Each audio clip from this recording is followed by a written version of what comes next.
Hi, my name's Hugo, and you're listening to the first part of my series on the early imperial dynasties of China, titled All Under Heaven.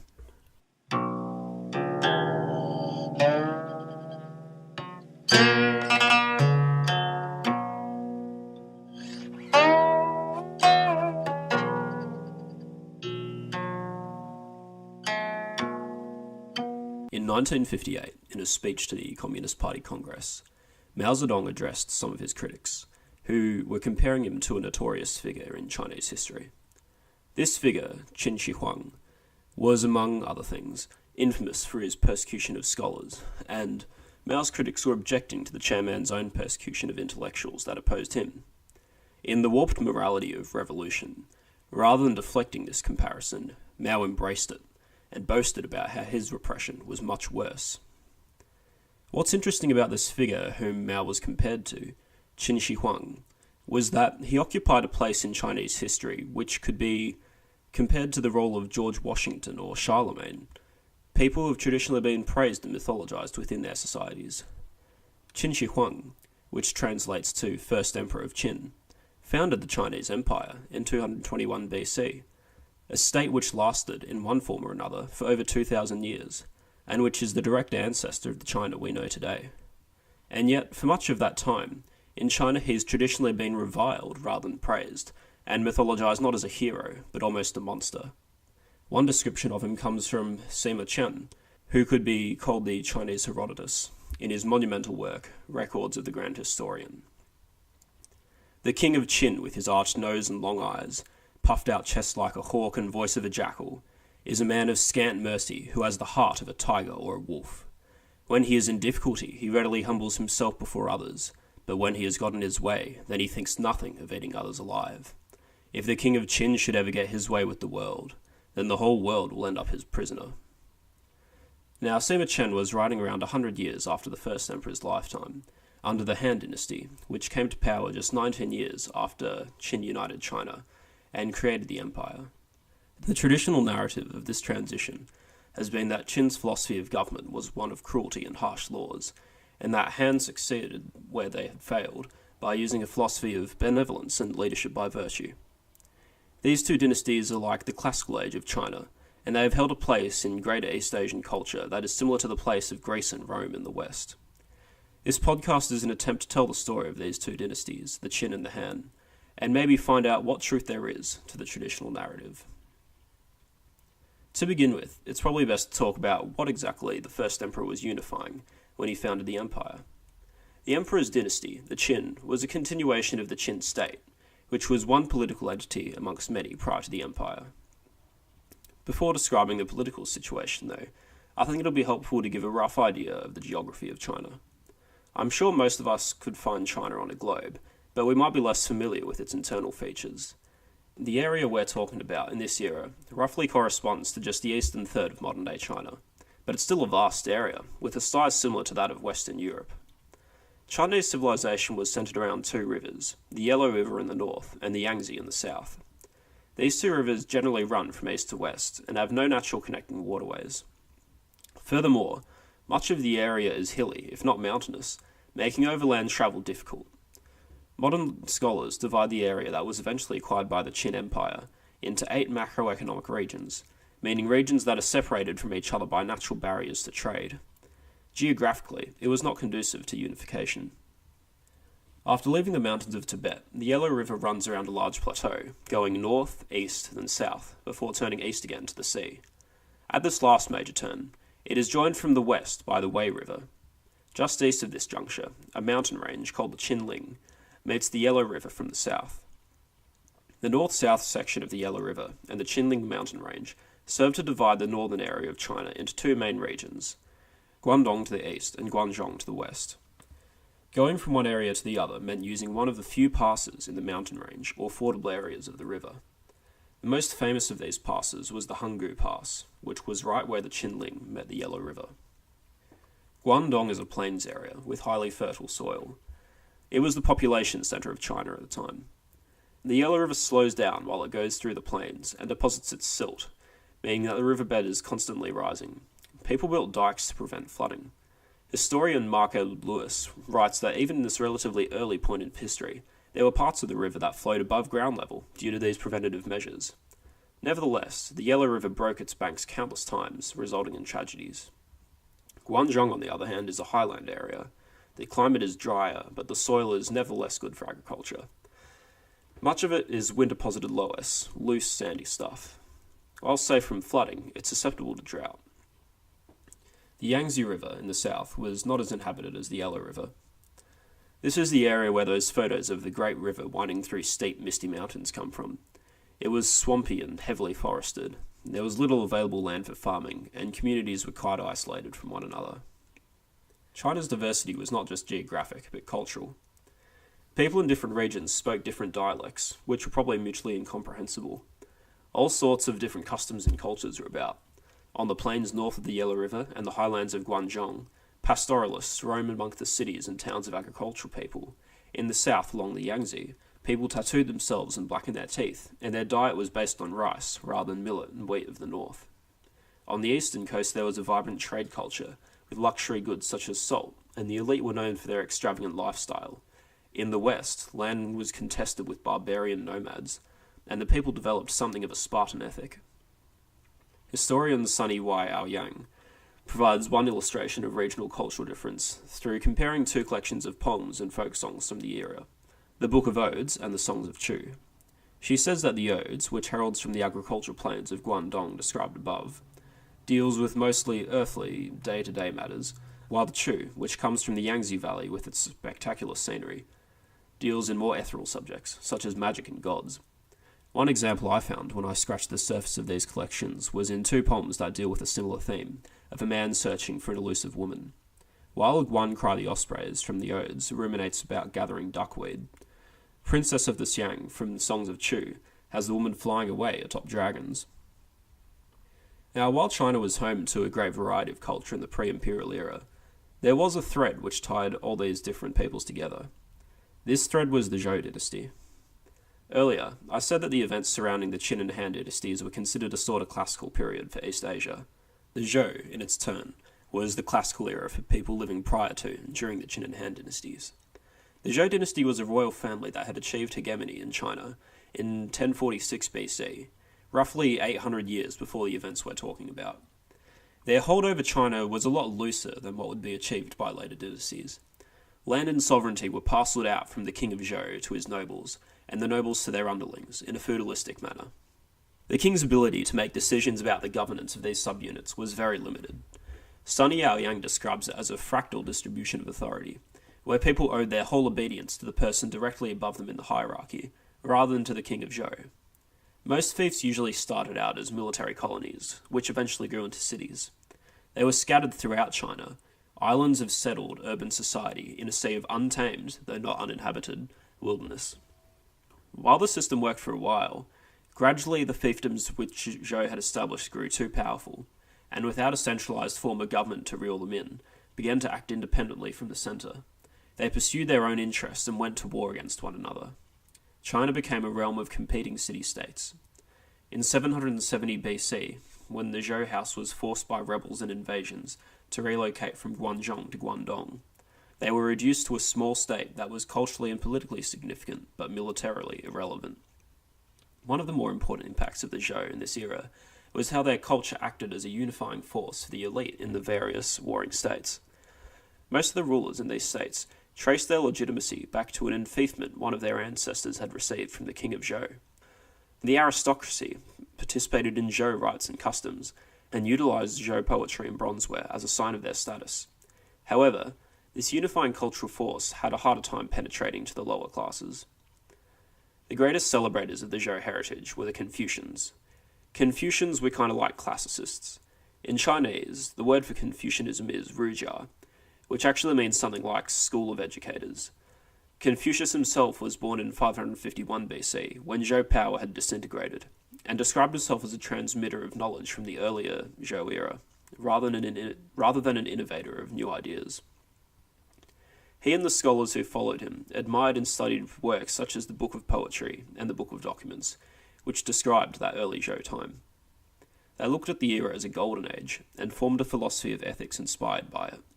They sought to implement the lessons they interpreted from it to bring order to their own chaotic time. The Confucians were far from alone when it came to philosophy. We'll get to meet some of their opponents as we go on, but they can be seen as representing traditional received ethics and culture during the time that we're talking about.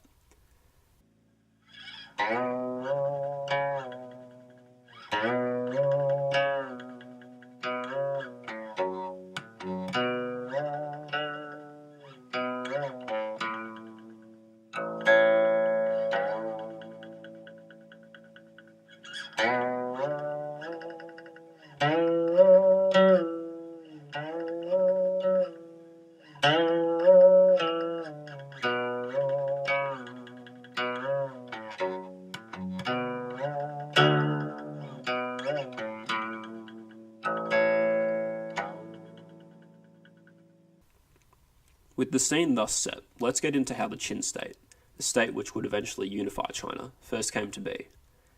During the reign of King Xiao of Zhou, in the early 9th century BC, there was a man named Fei Zi who was a horse breeder. King Xiao gave Fei Zi an allotment of land so that he might raise horses for the royal house. This land was called Qin, and it was about 300 kilometres west of the Zhou capital in Fenghao, which is near modern-day Yaran. To place this in the geographical picture laid out earlier, Xi'an is in the Guangdong region, on the Wei River about 220 kilometres west of the Hungary Pass. The town of Qin was also on the Wei River, further upstream from Xi'an. Fei Zi was given the title Qin Ying in recognition of his new position. Qin was very much a periphery location of Zhou China. Its early rulers were often engaged in conflicts with the Rong, the surrounding pastoralist people. These Rong were not quite the true nomads that inhabited the steppe in the north and the west, but they didn't live in cities and were considered barbarians by the Chinese. Living among them, the exchanges between the Qin and the Rong naturally went beyond warfare.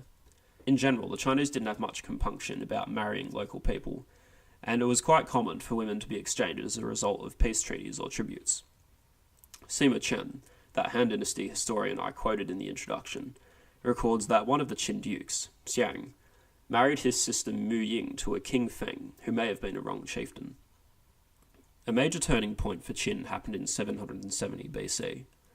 A couple of the Zhou feudatories revolted, and there was an invasion by the Rong. The Zhou house found itself in trouble. Duke Xiang of Qin, the same one I mentioned just now, came to the aid of Zhou and was rewarded for his services. Here's how Sima Chen relates the story. In the spring of Duke Xiang's 7th year, King Yo of the Zhou dynasty, heeding the wishes of his favourite Bao Si, that is, his favourite concubine, removed the heir apparent and set up Bao Si's son in his place, and several times deceived the feudal lords. The feudal lords revolted against him, and the Western Rong and Dog Rong peoples, joining forces with Marquis Chen, attacked the Zhou capital and killed King Yo at the foot of Mount Li. Duke Xiang of Qin led his forces to the rescue of Zhou, fighting bravely in battle and winning merit. In order to avoid harassment from the Dog Rong, the Zhou dynasty moved its capital east to the city of Luoyang, which is on the Yellow River in Guangdong. Duke Xiang led his troops to escort King Ping, the new Zhou king, to the new capital. King Ping enfeoffed Duke Xiang as one of the feudal lords, bestowing on him the land from Mount Qi on west. The Rong have behaved in an unprincipled manner, invading and seizing our lands of Qi and Feng, he said. But Qin has succeeded in attacking and driving out the Rong, and therefore he shall possess these lands. Thus the kings swore an oath with Duke Xiang, bestowing a fief and title on him. This enfeoffment put the Qin on an equal level with the other principalities of Zhou, and greatly increased their territory. This is also the same relocation of the Zhou capital that I mentioned earlier, as marking the declining power of the dynasty. It is the marker between two key divisions of the Zhou period, the former or Western Zhou and the latter or Eastern Zhou. The Eastern Zhou is usually further divided into the Spring and Autumn period and the Warring States period. The Spring and Autumn period gets its name from a work called the Spring and Autumn Annals, which is traditionally, though probably incorrectly, attributed to Confucius. The name comes from combining the Chinese characters for spring and autumn, a compound which meant year, and became a generic term for annals. The annals are a laconic year-by-year history of the state of Lu, Confucius's home state. Lu, like Qin, was just one of many Zhou vassal states at this time. It's estimated that there were as many as 170 principalities during the Spring and Autumn period. At this time, East Asia was in the final years of its Bronze Age. Bronze was an expensive metal, meaning its use was limited to weapons and luxuries. Warfare was the purvey of the aristocracy. To illustrate its nature, I'll defer to historian René Grisset, whose old but poetic The Rise and Splendour of the Chinese Empire captures the spirit of the time. This was the period of Chinese chivalry. War in those times was a chivalrous warfare, waged with that preeminently noble arm, the chariot. The chariot was harnessed to 4 horses, 2 at the shaft and 2 others drawing it by leather straps from the wings. They were short, thick-set, muscular steeds, well-fed and full of fire. Their bits were ornamented with little bells. The chariot consisted of a short, narrow frame, open at the rear and mounted on 2 wheels. The Chinese war chariot, like the Assyrian, carried 3 men, a driver in the centre, a lancer on the right, and an archer on the left. All 3 wore breastplates, armlets, and knee pieces of varnished oxhide. The lance was armed with a small hook for harpooning the enemy, and bows were tipped with ivory. The 3 companions had shields painted in brilliant colours, the varnish of their armour glittering in the sunshine, while at the vanguard, rearguard, and flanks floated standards depicting the symbolic animals of the 4 cardinal directions: the red bird of the south, the black tortoise of the north, the white tiger of the west, and the green dragon of the east. When the army of one seigneury invaded a neighbouring principality, a seigneur of the latter, from defiance and bravado, would send a convoy of provisions to the invading army. Sometimes this defiance took a more sanguinary turn. The barons would send messengers to the enemy, braves who would cut their throats in his presence. Sometimes the war chariot would come at full speed to hurl insults at the gate of an opposing city. Then followed a melee of chariots in the Assyrian manner. This focus on the chariot and aristocracy is not to say that the infantry and commoners did not play a role in warfare. While the strength of a city-state in the spring of autumn period was actually measured by its number of chariots, for each chariot there was usually at least 10 infantrymen, although they were poorly equipped and played a support role. They were drawn from commoners who lived in the city, known as Yaran. The Yaran mostly farmed the land around the city and were organised into kinship groups. Among them were also artisans, traders, and people who served the local lord as clerks, stewards, and palace guards. While the Yaran held some power in their city, due to the role they played in the military, they were mostly shut out of official positions, which were occupied by the ruling aristocracy. In this period, the extended family of the lord filled the ministries and ran the estates. There was no conceptual separation of ruling family and state authority. As well as the Yaran who lived in the city, there were the Yaran who lived in the countryside. These were usually the descendants of native people who had lived there before the Zhou colonised the area. They were excluded from military service, and had even less of a voice in local politics than the Yaran. The Yaran worked on a system of communal farms. This was the well-field system, famously described by the Confucian philosopher Mencius. In this system, an aristocrat's land was divided into 9 plots. The 8 outer plots were each managed by a family of peasants, and the produce of these plots was their own. The centre plot was farmed collectively by the 8 families, and its produce went to the aristocrat. In Mencius, the system was romanticised as an institution which produced harmony and clarified the social order. In the fields of a district, those who belonged to the same 9 squares render all friendly offices to one another in their going out and coming in, aid one another in keeping watch and ward, and sustain one another in sickness. Thus, the people are brought to live in affection and harmony. A square li covers 9 squares of land, which 9 squares contain 900 mu. The central square is the public field, and 8 families, each having its private 100 mu, cultivate in common the public field, and not till the public work is finished may they presume to attend to their private affairs. This is the way by which the countrymen are distinguished from those of superior grade. In actual fact, the system didn't work so perfectly.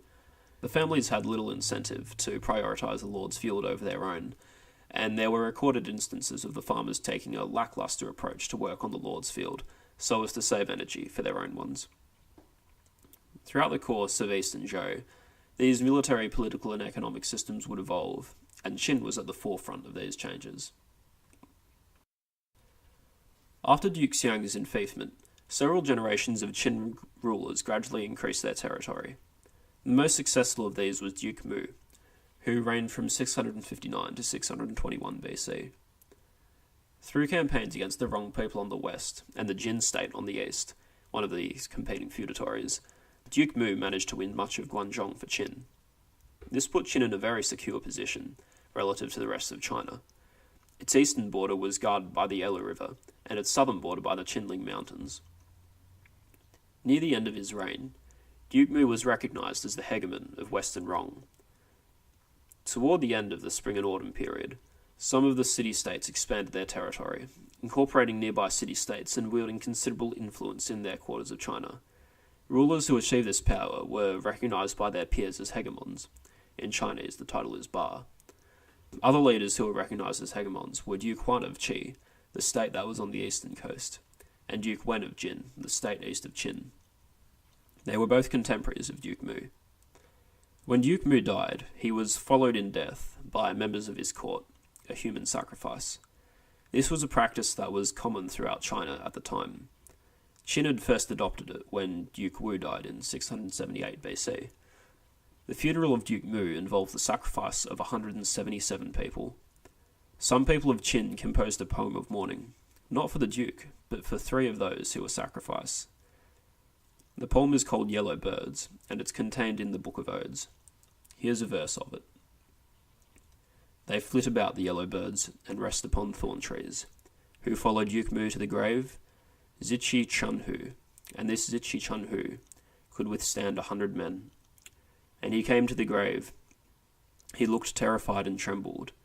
Thou is your heaven there. Thou art destroying our good men. Could he have been redeemed, we should have given 100 lives for him. In the centuries after Duke Mu's reign, Qin slowly lost the gains it had made. It was in the reign of Duke Xiao, who began his rule in 361 BC, that they would find their next significant leader. By this time, the spring and autumn period was over, and the era known as the Warring States was living up to its name. Sima Chen describes Qin's situation at the ascension of Duke Xiao. The chapter of Records of the Grand Historian that focuses on pre-imperial Qin is generally dry reading, probably because Sima had few sources to work with. However, in this particular section, the historian writes quite dramatically, and setting up the scene in an almost cinematic way, so I'm going to quote it at length. In the area east of the Yellow River and the mountains, 6 powerful states were in existence. He goes on to list the states. The Zhou royal house had sunken to insignificance, and the feudal lords ruled by force, wrangling with one another and annexing each other's lands. Qin was situated far out on the border, in the old province of Yong, and did not participate in the alliances of the feudal lords of the central states, being treated instead like a barbarian people. Duke Xiao thereupon began to exercise kindness in his rule, assisting the orphaned and widowed. He incited fighting men, clarified the awards they would receive for their accomplishments, and circulated an order throughout the realm, saying, "In past times our Duke Mu, residing in the region of Mount Qi and Yong, cultivated virtue and practiced the martial arts, in the east pacifying troubles in Jin and fixing his borders along the Yellow River, while in the west he became overlord of the Rong and Di people, and extended his territory 1,000 li. The Son of Heaven, the King of Zhou, acknowledged his leadership, and the feudal lords all offered congratulations. So glorious was the manner in which he opened the way for future accomplishment. But then came the times of Dukes Li Gong, Zhao, and Jian, and the disquiet of the Chu Zi affair, when the state was beset by internal woes, and there was no leisure to tend to outside affairs. Then the 3 Jin, the state of Jin which Duke Mu had warred against had, in 453, been partitioned into 3 states, attacked and wrested from us the lands west of the Yellow River that had belonged to our former ruler, and the feudal lords looked down on Qin. No shame could have been greater than ours. As soon as Duke Xian, Duke Xiao's immediate predecessor, assumed rule, however, he brought order to the borderlands and moved his capital to Yueyang, hoping to march east in attack and to recover the old territories held by Duke Mu, and to carry out the kind of government measures that Duke Mu had. When I recall the intentions cherished by the former ruler, my heart is constantly pained. If among the visitors to our state, or the various officials, there is anyone who can devise some effective plan for strengthening Qin, I will honour him with office and apportion lands to him." 2 years after ascending to the throne, a man did come to Qin to answer Duke Xiao's call for a minister. This man came from the ruling family of the state of Wei, a minor state along the lower Yellow River. He was called Gong Sun Yang, and like many educated men who could not find employ in their own states, he had gone abroad in hopes of advancing his career. His first attempt was at the court of King Hui, and just to confuse non-sinologues like me, King Hui was the ruler of another state called Wei, not Gong Sun's home state. King Hui's Wei, unlike Gong Sun's Wei, was a powerful actor in this period. One of the three states that Jin had split into, it held land on the west bank of the Yellow River that had once belonged to Qin, the land that Duke Mu had conquered from Jin back in the 7th century. However, King Hui was not interested in hiring Gong Sun, so Gong Sun continued his search for employment. He then heard about Duke Xiao's advertisement for a minister who could strengthen Qin. In Sima Qian's account, Gong Sun was able to receive the audience of the Duke through one of the ministers. It took 4 separate interviews before Duke Xiao agreed to appoint Gong Sun to an official position. In the course of the interviews, the Duke expressed his disinterest in following the example of the rulers of the early Zhou and even earlier half-legendary dynasties, the examples that were usually praised by Confucian thinkers. So instead, Gong Sun explained how he could help Qin quickly regain its strength, and once again achieve the glory it had held under Duke Mu. This is where we introduce what is to me the most interesting part of the story of Qin's unification of China, the ancient Chinese philosophy of government known as legalism. The reforms that Gong Zi Yang was about to implement in Qin followed, or perhaps it would be better to say inspired, this school of thought. It's been compared to Machiavellianism, in the sense that it places the accumulation and exercise of power as its top priority, having no time for the idealism of traditional morality. It's been a controversial topic, even in recent times. To give you an idea of the sort of intellectual hot potato it's been, legalism was the only traditional school of thought that was approved of in Mao's China. We'll have plenty of opportunities to get into it through the course of the episode. From the time of Gong Zi Yang to the fall of China's first imperial dynasty, legalism was the preeminent governing ideology of Qin. Legalism has traditionally been traced to 2 contemporary progenitors. One was Shen Buhai, who was Chancellor of the Han State, like Wei, another descendant of Jin. He held that post from 354 to 337 BC.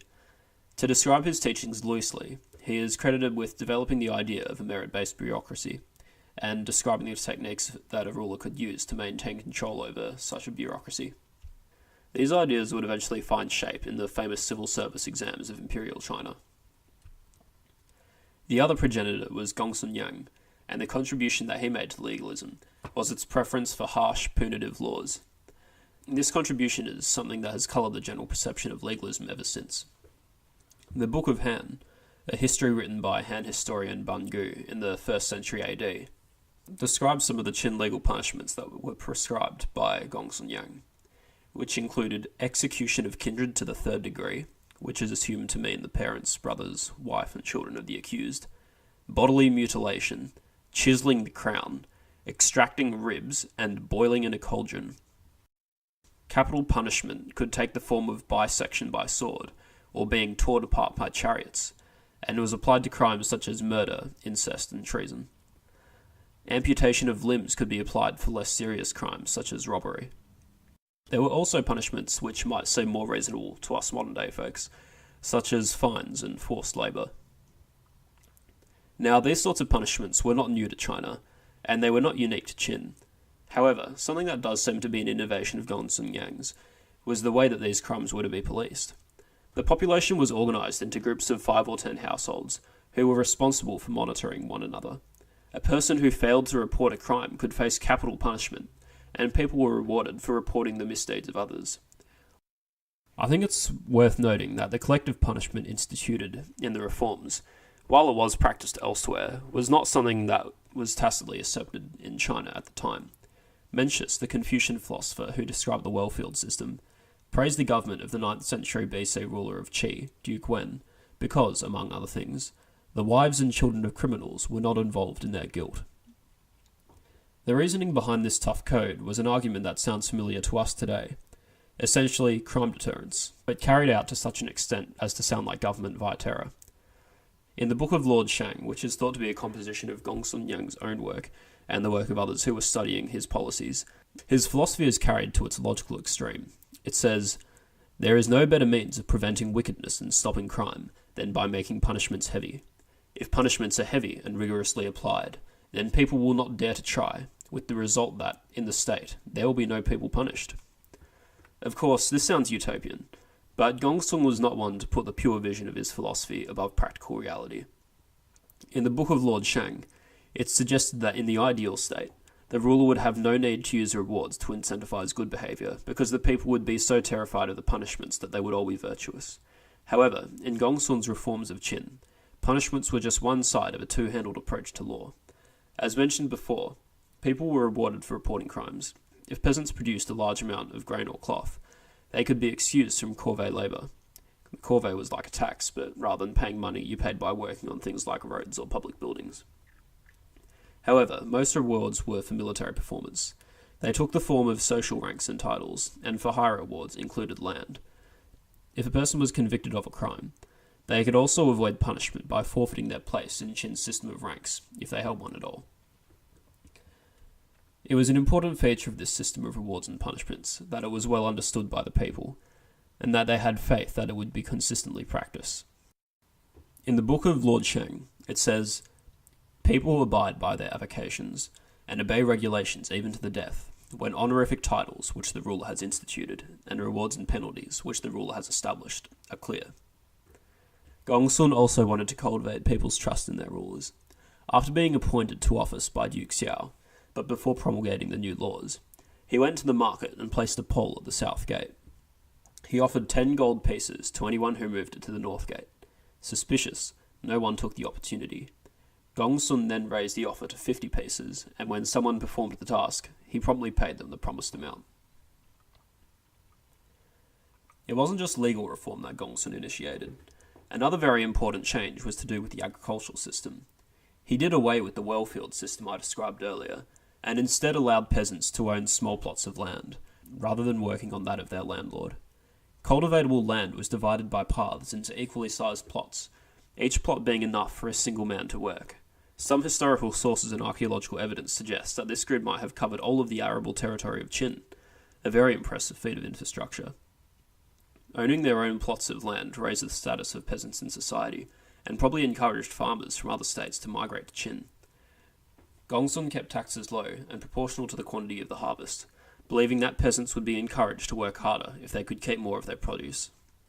Historian Sunny Yang argues that unlike the well-field method, this was a rational system which aligned the interests of the peasant and the state. Both benefited if the peasant worked hard.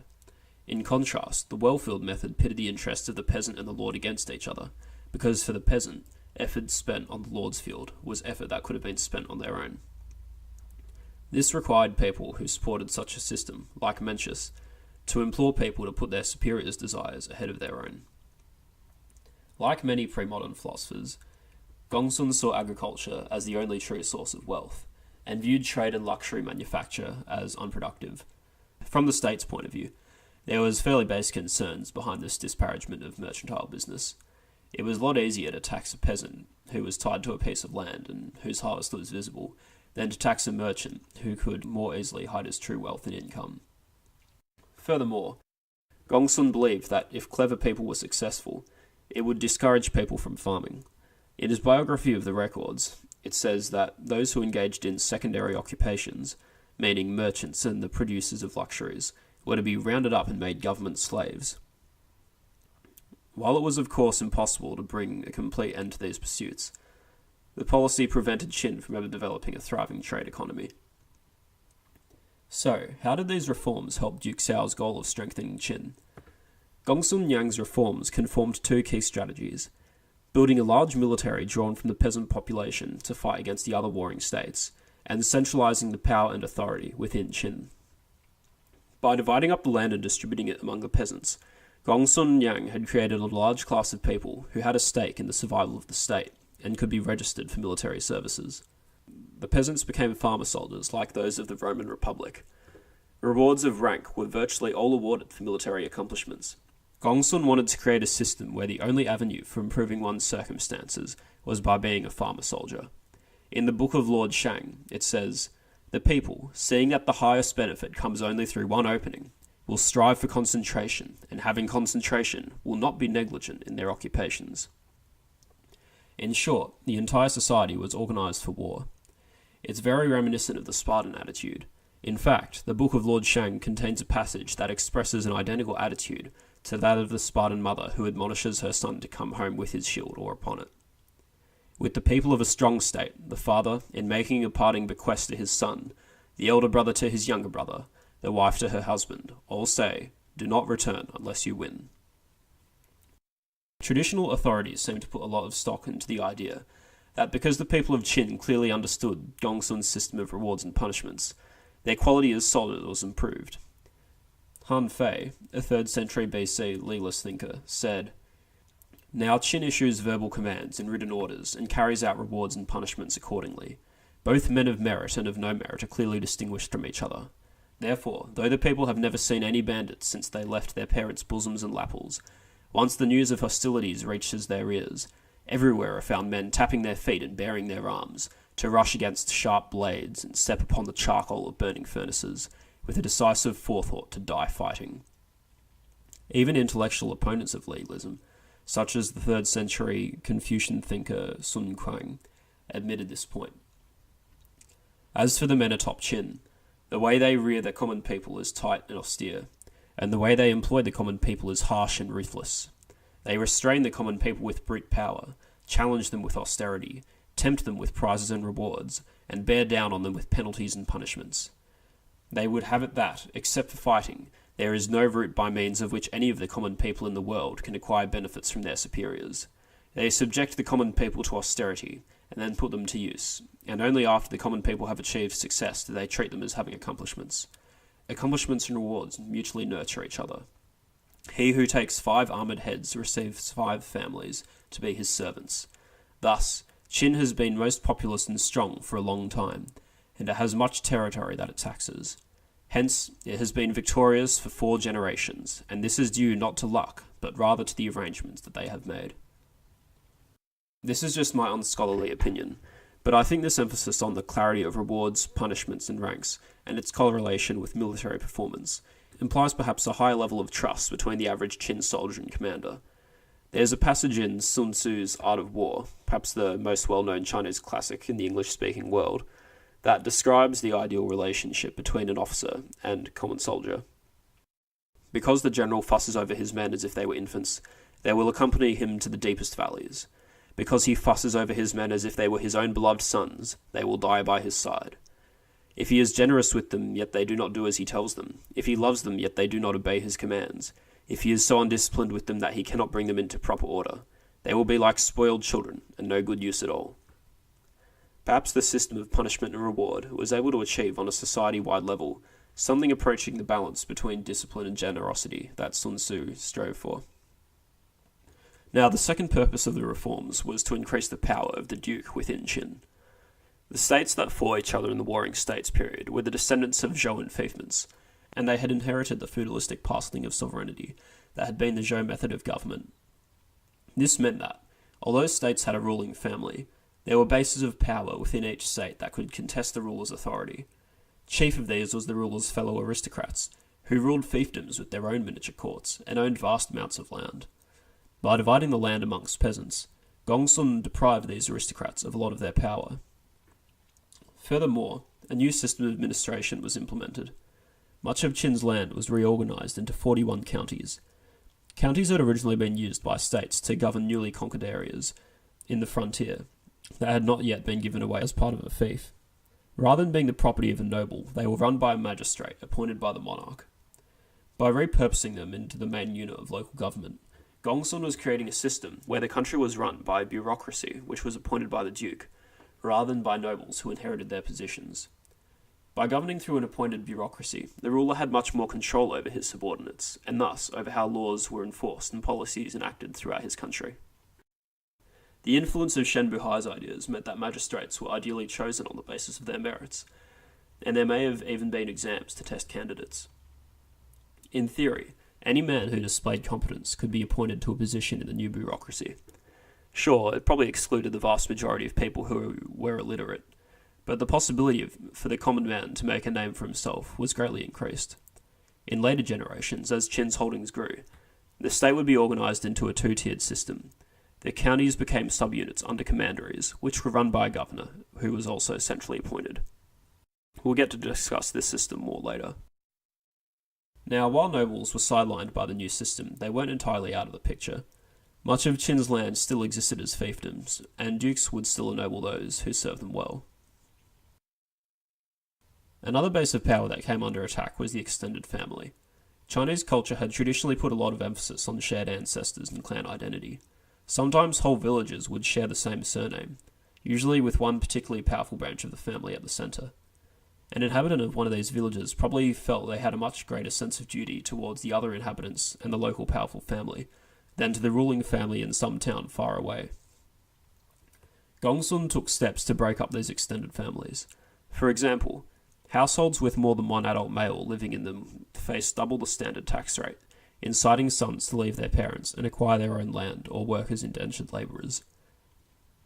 Later, there was an outright prohibition on fathers and adult sons or adult brothers sharing a household. This transformed the nuclear family into the key unit of society, with its only external obligations being to the central government.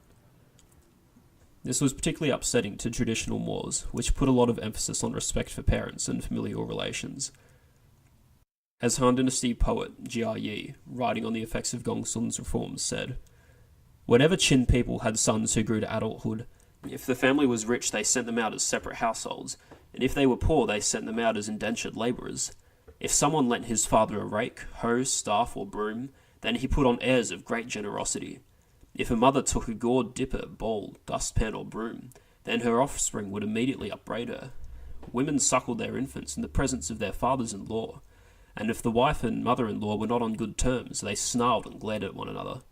Loving their young children a material gain, while holding their parents in contempt and having no proper relations, they were scarcely different from animals." Qin was actually a bit late to the game when it came to centralising power. In the late 6th and early 5th centuries, in Qi, a lineage of ministers called Tan managed to eliminate their internal rivals and supplant the ruling dynasty which traced its origins to Zhou, and concentrated power in their own hands. In the 5th century, power in Chu was gradually transitioned from collateral lineages to the main royal family, due to the pressure of fierce warfare from neighbouring states. However, even if its reforms were not the first, Qin's centralisation was more thoroughgoing and effective than that of its competitors. Gong Sun's reforms created a state that was not only built for war, it survived on it. While his ideas might be considered empowering for the peasantry due to the new social mobility and the diminishing of the aristocracy, I don't think that he had the peasants' well-being at heart. He wanted to keep people single-minded and simple, so they would concentrate on farming and soldiery. If they attained luxury or were prosperous, they would not make a good army. Thus, he saw the best country as one that could successfully wage war against another, but whose own people were in a reduced state. Warfare was a good way to expend the energy and prosperity of the people and keep them in that reduced state. The Book of Lord Shang says, "To attack the strong with a strong people spells ruin. To attack the strong with a weak people means the attainment of supremacy. If the country is strong and war is not waged, the poison will be carried into the territory. Rites and music and the parasitic functions, luxuries, will arise and dismemberment will be inevitable.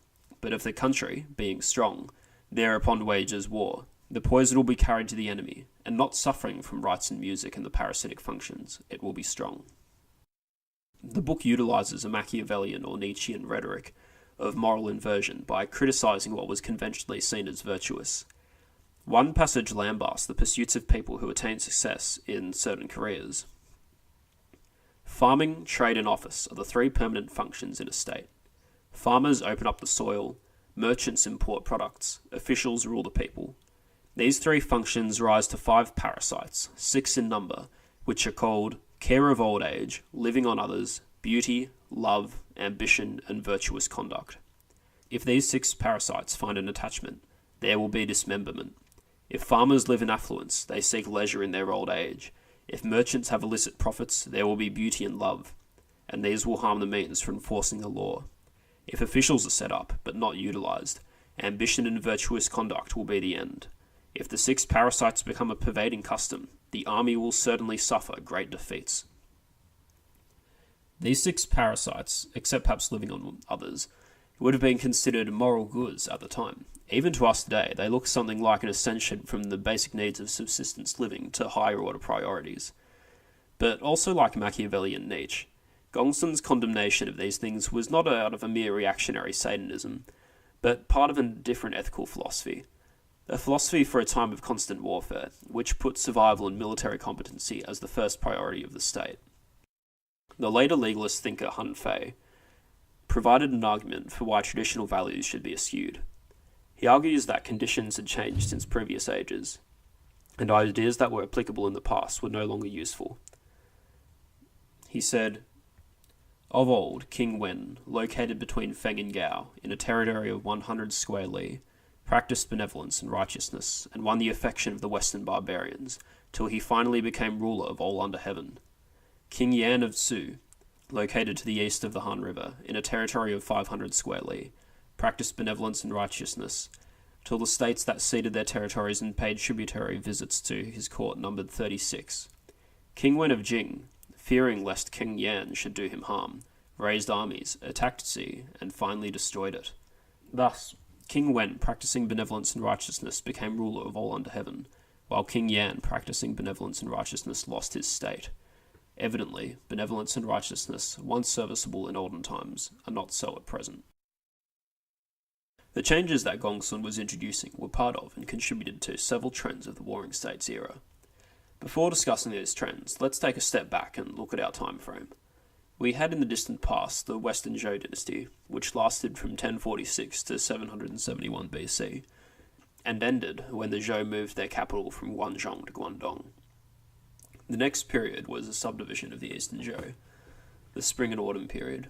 This was the period in which Duke Mu established a hegemony over the Rong people, and brought the borders of Qin east to the Yellow River. There are a few different dates which could be used to mark the end of the Spring and Autumn period and the start of the Warring States period, and keeping that fact in mind, we should be clear that the changes we're talking about were gradual trends, rather than sudden breaks with the past. Even the revolutionary reforms of Gong Zi Yang are probably best thought of as parts of larger shifts rather than the initiators of them. With that said, the dates that are often suggested are 481 BC, because this is when the Spring and Autumn Annals, that record of Confucius's home state Lu, which gave the year its name, ends. 475 BC, the date used by Sima Chen, and the one most often used today, when King Yuan of Zhou came to the throne. 453 BC, when the state of Jin was partitioned into three smaller states, Zhao, Wei, and Han, and 403 BC, the year when these new states were officially recognised by the Zhou. My preferred choice is 453 BC, the division of Jin. This is because, with the entrance of Zhao, Wei, and Han to the scene, the roster of major states who would compete in the geopolitical arena during the Warring States era was complete. Including these three, there are 7 main states that fought and allied against each other, in an international situation that is reminiscent of Europe's in the 18th and 19th centuries. These 7 states were Yan, which was situated in the northeast coast around modern-day Beijing, Qi on the east coast, Shu in the south, based on the Yangtze, in the north, Zhao, in the centre, Wei and Han, and to the west, Qin. There were minor states here and there, but they often played the role of client or vassal to one of the 7. The whole history of the wars and coalitions that these states got tangled up in is interesting in its own right, but unfortunately it would take too long to describe the details of it in this podcast. So there are a few key transitions to talk about during the Warring States. Firstly, there was a change of the military system. Infantry, which had played a secondary role in chariot warfare of the nobility, took centre stage. Rather than unskilled temporary peasant levies, military service was made universal, so that all adult men had some training in combat. Those who were especially suited as soldiers were trained as crack units, and bore the brunt of combat, while others served in support roles. A passage from the Sunzi, a Confucian text by Sun Kuang, describes the trial that the elite troops of Wei underwent as a sort of boot camp, and it paints a good picture of the typical combat infantryman. The combat troops of the Wei clan are chosen according to the following measure. They wear 3-section armour. They wield 12 Dan crossbows. Dan was a unit for measuring draw strength. They carry on their backs a quiver of 50 bolts, and to that is added a halberd. They cover their heads with helmets and strap swords to their waists. They pack provisions for 3 days. Under the midday sun, they charge a distance of 100 li. Now, technology is allowed for an expansion in military service. The first evidence of the use of iron in China is from around 500 BC. Gradually, iron weapons replaced bronze ones, They were cheaper to make, so more people could have them. Another new technology was the crossbow. First appearing in the 6th century BC, they required less training to use than a standard bow, making it easier to field a larger number of archers. War in general became more ruthless. To the modern person, it's easy to dismiss all war as barbaric, and of course there's no denying the brutality and violence are essential features of it. But it is also the case that certain historical conditions create different customs in the engagement of war. Often, when warfare is limited and is dominated by an aristocracy with a shared culture, we see some sort of code of chivalry develop. With the democratization and totalization of warfare in the warring states, the attitude of those haughty nobles atop chariots who hurled insults at one another before engaging in combat gave way to something more grim and deadly. I'll defer to René Grosset again to describe the shift. The courtesies of feudal warfare were a thing of the past. The struggles between the warring states were implacable. Instead of nobly holding their prisoners to ransom, from now on conquerors put them to death in mass executions. The soldiers of the kingdom of Qin, the most bellicose of the warring states, received their pay only on the presentation of the severed heads of their enemies. In towns taken by assault, or even in those that capitulated, the whole population, women, old men, and children, were often put to the sword. Reverting once more to the cannibal practices of primitive humanity, the chiefs, in order to increase their prestige, did not hesitate to throw their conquered enemies into boiling cauldrons and drink this horrible human soup, and even force the kinsmen of the victims to drink it. The size of armies we're talking about in this era is quite staggering. In the spring and autumn period, armies had usually measured in the tens of thousands.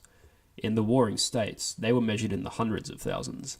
The largest recorded army is 600,000 men, which Qin fielded against Chu in 224 BC. If true, that's nearly as many men as the entire Roman standing army under Constantine. It's 80,000 off Napoleon's Grand Army.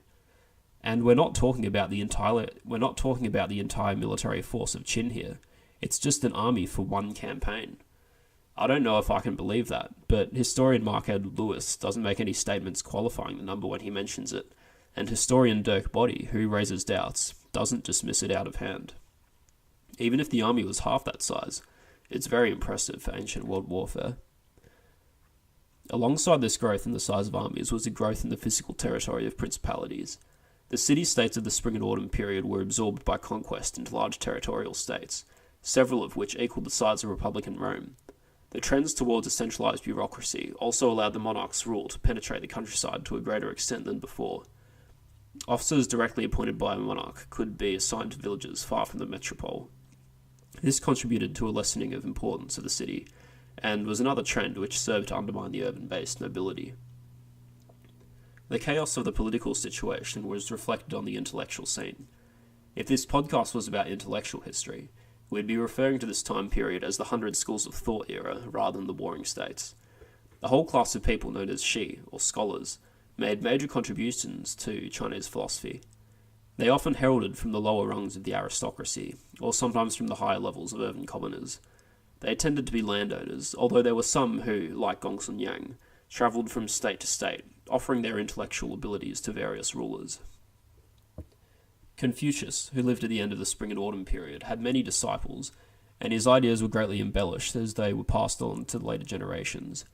In the 4th century, Mencius took the virtues elaborated in Confucius's Analects and explained why they were worth pursuing. He reasoned that every man was instinctually good, and with proper cultivation could become a sage. In the 3rd century, Sun Quan took an opposing view, saying that this cultivation was necessary because man was instinctually evil. There was also the Taoist school, which traced its origins to the historically elusive Lao Tzu, supposedly a contemporary of Confucius. Followers collected cryptic sayings attributed to him in a book called The Classic of the Way and Virtue. At the start of the Warring States period, a recluse called Yang Zhu became famous for his ideas, which could, briefly and unfairly, be described as hedonistic. Later, Zhuangzhou took the ideas of these men and articulated some really high-level philosophy. The book that bears his name, Zhuangzi, has been hugely inspirational not just for thinkers, but for artists throughout the Oriental world. This school, in contrast to the Confucians' emphasis on the traditions of Zhou and on social relations, focused on the individual, longevity, nature, and impermanence. As well as the development of old schools, new schools sprang up. Legalism we have already talked about a lot, but also significant was Moism, which originated with Mo Di and taught doctrines of impartial love and utilitarianism.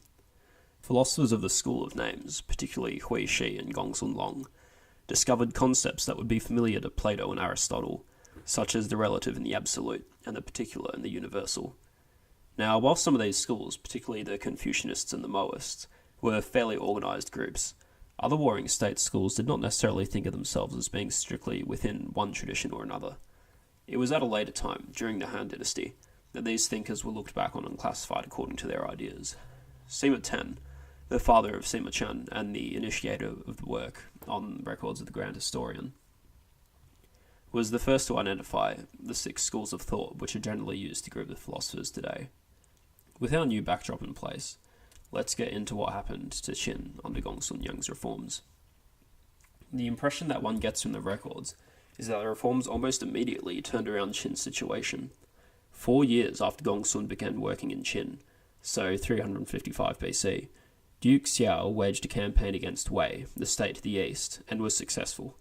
Another campaign was fought against Wei in 352, and in this campaign Gong Sun himself acted as a general. He forced the surrender of Wei's city Anyi, which was east of the Yellow River. It seems from the records that the peace negotiated afterwards resulted in Qin receiving some of Wei's lands that were west of the Yellow River. It is recorded that in 350, in the east the Qin territory extended beyond the Luo River, which was the first major river west of the Yellow. In the same year, 350, the city Xiangyang was established, which was near where the old Western Zhou capital had been. It was made the capital of Qin. In 343, Duke Xiao was recognized by the King of Zhou with the same title that his ancestor Duke Mu had achieved 300 years earlier, the title of Ba, or Hegemon.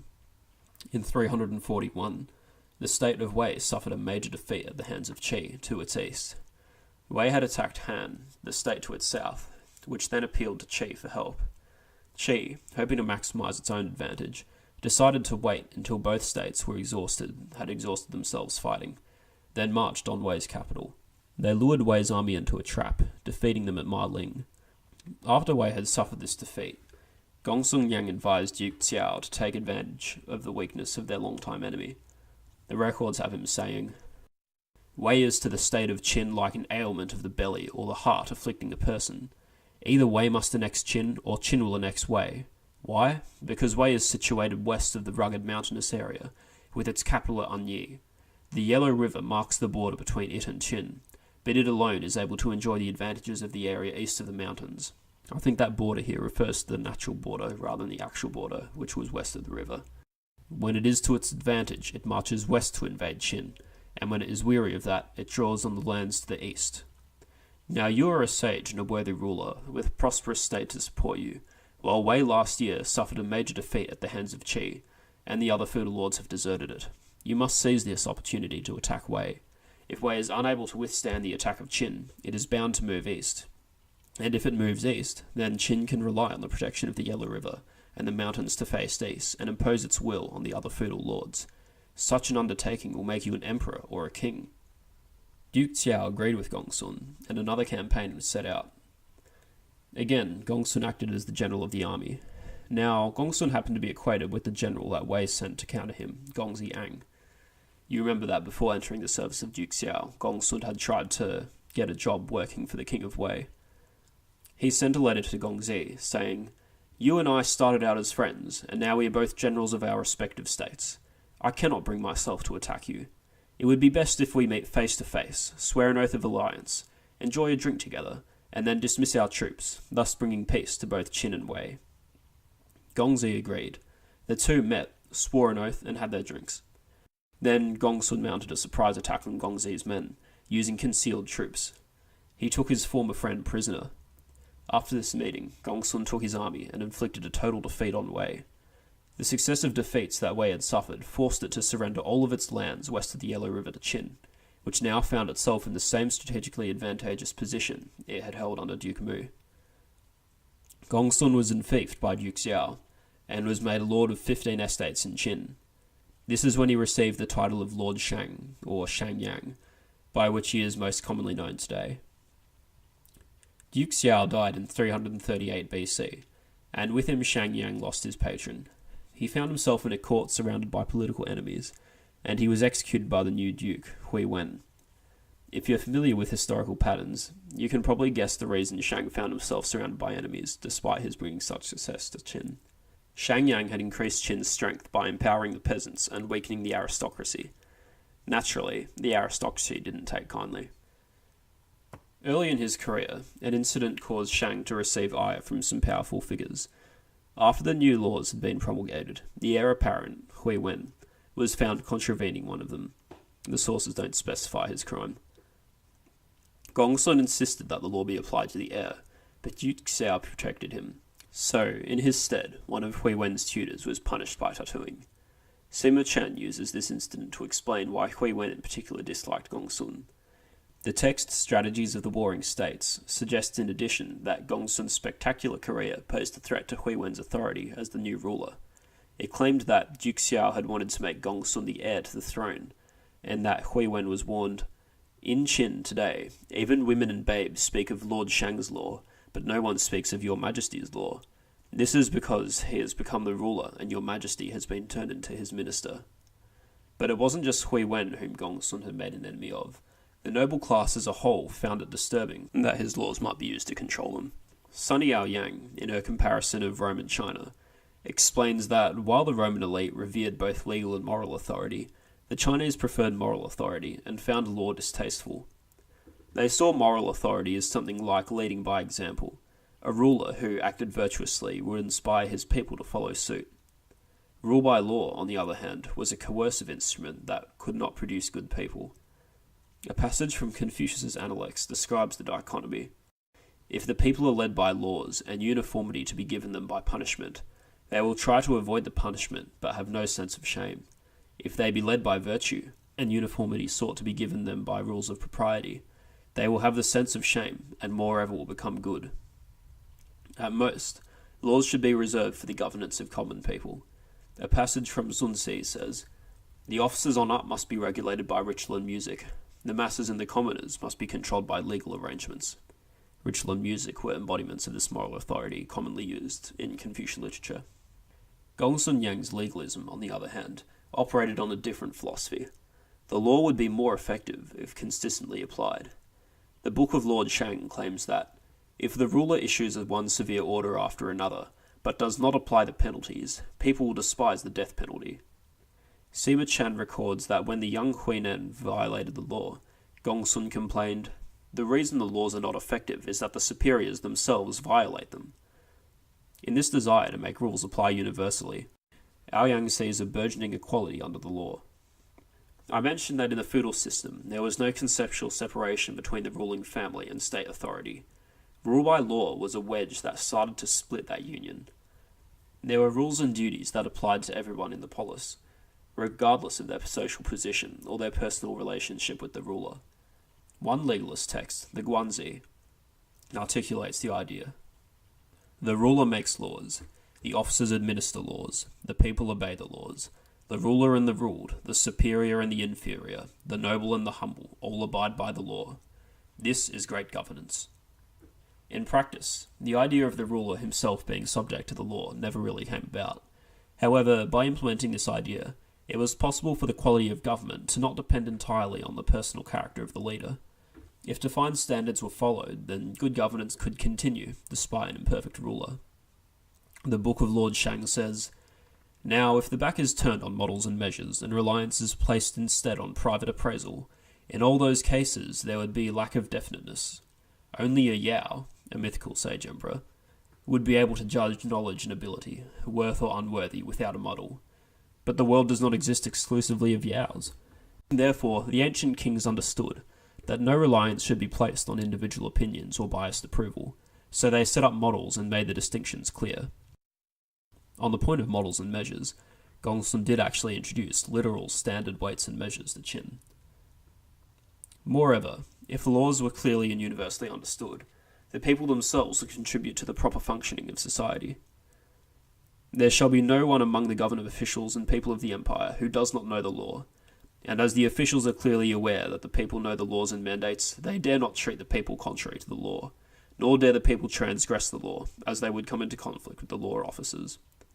The idea of equality under the law is pretty appealing to us, and it seems absurd that there could be a theory of governance that rejected this and ignored the idea of public relations. But in fact, it wasn't so implausible in feudal society. On the contrary, a commentary to the Spring and Order manuals records that Confucius despaired when the first Chinese legal codes were promulgated in various states during the late 6th century. If the ministers and great officers would keep the laws in their several positions, meaning privately, the people would honour the higher classes, and those higher classes would be able to preserve their inheritances. There would be nothing wrong with the noble or the mean. We should have what might be called the proper rules. For this purpose, Duke Wen made his officers of different degrees and formed the laws of Beilu, thus becoming Lord of Covenants. When those rules are now abandoned, and tripods refers to a sort of three-legged ritual cauldron, with the penal laws on them are reformed instead, the people will study the tripods and not care to honour the men of rank. But when there is no distinction of noble and mean, how can a state continue to exist? While this in some ways comes off as base aristocratic reaction to the democratization of law, there was an ethical system which formed the basis of the opposition. For Confucians, government was merely an extension of personal relations. Think of those villages we were talking about where nearly everyone traced their household back to a common ancestor, and of feudal lords who held their power out of inheritance or a personal relationship with the ducal monarch. For them, it seemed natural that the ethics of family and social relations could be applied to governance. Creating public institutions was an intrusion on natural relationships. There's a passage from the Analects which is often used to explain the difference in priorities between Confucianism and legalism. The Duke of Shi informed Confucius, saying, "Among us here there are those who may be styled upright in their conduct. If their father has stolen a sheep, they will bear witness to the fact." Confucius said, "Among us, in our part of the country, those who are upright are different from this. The father conceals the misconduct of the son, and the son conceals the misconduct of the father. Uprightness is to be found in this." I think for many of us today, we'd find Confucius's position more virtuous. Of course we should privilege our friends or family over loyalty to the state. It's just that problems can arise when those who are running the state also adopt this philosophy. Some of the things that Confucians praised seem to us to be nepotistic, with no concern for the public good. For an example, here's Mencius's discussion of the mythical Empress Shun, who, according to the story, made his evil brother Xiang a prince. One of Mencius's critics accuses Shun of making a bad choice. Xiang was, of all men, the most destitute of benevolence, and Shun raised him to be Prince of UP. Of what crimes had the people of UP been guilty? Does a benevolent man really act thus? In the case of other men, he cut them off. In the case of his brother, he raised him to be a prince. Mencius replied, "A benevolent man does not lay upon anger, nor cherish resentment against his brother, but only regards him with affection and love. Regarding him with affection, he wishes him to be honourable. Regarding him with love, he wishes him to be rich." The appointment of Xiang to be Prince of UP was to enrich and ennoble him. If, while Shun himself was sovereign, his brother had been a common man, could he have been said to regard him with affection and love? For Mencius, it was more important that Shun treats Xiang properly as a brother than that he appointed a worthier person to be the prince, or that Xiang be punished for his misdeeds. Even Sima Ten, the father of Sima Chen, a man who was a bit unorthodox in his thinking and probably appreciated legalism more than others did, considered equality under the law to be legalism's negative aspect. He said, "The legalists do not distinguish between those who are close to oneself and those who are distant. They do not differentiate between the honourable and the lowly, but judge all men alike by their laws. If this is so, then the obligation to treat those near to oneself with special deference and to honour those who are worthy of honour is destroyed. Such laws can serve as expedient for a particular time, but they cannot be used for long. Therefore, I say that the legalists are strict and show little mercy."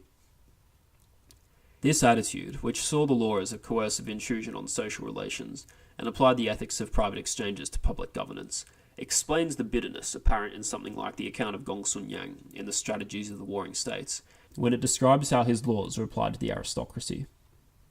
Everywhere his laws were carried out to the letter, and there was justice without favour. Punishment applied equally to the great and powerful, and reward was not limited to the favoured and well-born. The law even reached the heir apparent, whose tutor was branded and mutilated. A year after that, property could remain on the streets and no one would steal it. The citizens took nothing that was not their own. Qin's arms and armies were mighty, and all the lords feared her. But the punishment had become harsh and mercy scarce. The law existed only to bend the people to it. While the passage ends with a dour assessment, you might notice that it does admit the efficacy of Gong Sun's methods in creating law-abiding citizens. Sima Qian too, who concludes his biography of Gong Sun by describing him as a man endowed by heaven with a cruel and unscrupulous nature, noted that after his laws had been in effect for a while, the people of Qin were delighted. No one picked up objects dropped in the road, the mountains were free of robbers and bandits, and each family had enough of what it needed. The people were brave in public warfare and fearful of private vendettas. Profound order prevailed in the hamlets and towns. That these texts could attest to the success of Gong Sun's methods and still arrive at a negative conclusion of the man is probably due to the deontological ethic of traditional Chinese thought. Deontology is a system of ethics which emphasizes the following of established processes over the pursuit of goals. To ape Dan Carlin, it's the way you play the game rather than an ends justify the means mentality. In fact, there's a passage from the Analects that captures the deontological attitude very well. Riches and honours are what men desire. If they cannot be obtained in the proper way, they should not be held. Poverty and meanness are what all men dislike. If it cannot be obtained in the proper way, they should not be avoided. For most Chinese, and Confucians in particular, the proper processes were those that they believed to be derived from the Zhou and earlier dynasties. Like many ancient societies, they were quite conservative. Tradition was held in high esteem, and innovation was greeted with suspicion rather than acclamation. Gong Zi Yang, on the other hand, believed that following the old ways was constraining and limited one's ability to achieve results. He pointed out that various methods of government had been successful in the past. If that were the case, why not try something new? He admired not the person who followed the laws, but the person who made them. This short dialogue between Gong Sun and another of Duke Xiao's ministers is from the records. If the sage should wish to strengthen the state, he must not pattern himself on old ways. If he should wish to profit the people, he cannot abide by old rites. Excellent, said Duke Xiao. But Ganlong said, not so. The sage does not make the people over, he educates them. The wise man does not change the laws, he makes them work. Go along with the people and educate them, and one can achieve results without effort. Leave the laws as they are, and see that they work, and the official will know their routine, and the people be at ease. Gong Sun Yang said, Ganlong's view is the commonly accepted one. Ordinary people feel easy with established ways. Scholars are enamoured of what they already know. These two types of men will do to occupy posts and maintain the laws, but one cannot discuss with them what is beyond the law. The three dynasties, that's the mythical Xia, the Shang and the Zhou, were not alike in their rights, yet their rulers were all kings. The five hegemons did not observe the same laws, yet they were all Ba. Wise men make laws, stupid men are constrained by them. Worthy men change rights, unworthy men cling to them. What I'm trying to show here is that while aspects of Gong Sun's reforms might look like progress to us, and we might be willing to dismiss the noble's negative reaction to them as mere self-interest, I don't think the opposition to them was necessarily so cynical. There was a real moral philosophy and outlook on life that saw what Gong Sun was trying to do as shocking and in some ways blasphemous. In opposition to this, the legalists held up a pragmatic ethic, as we've seen with Shangyang and Han Fei's calls to change laws in accordance with the times. Feng Youlan, a historian of Chinese philosophy, writes a nice conclusion to his discussion of the differences between Confucianism and legalism, which I'm going to steal because it also nicely concludes what I've said. The Confucianist ideas are idealistic, while those of the legalists are realistic. That is why, in Chinese history, the Confucianists have always accused the legalists of being mean and vulgar, and the legalists have accused the Confucianists of being bookish and impractical. Well, I went off into the weeds there. I did warn you that legalism was the most interesting part of the story for me.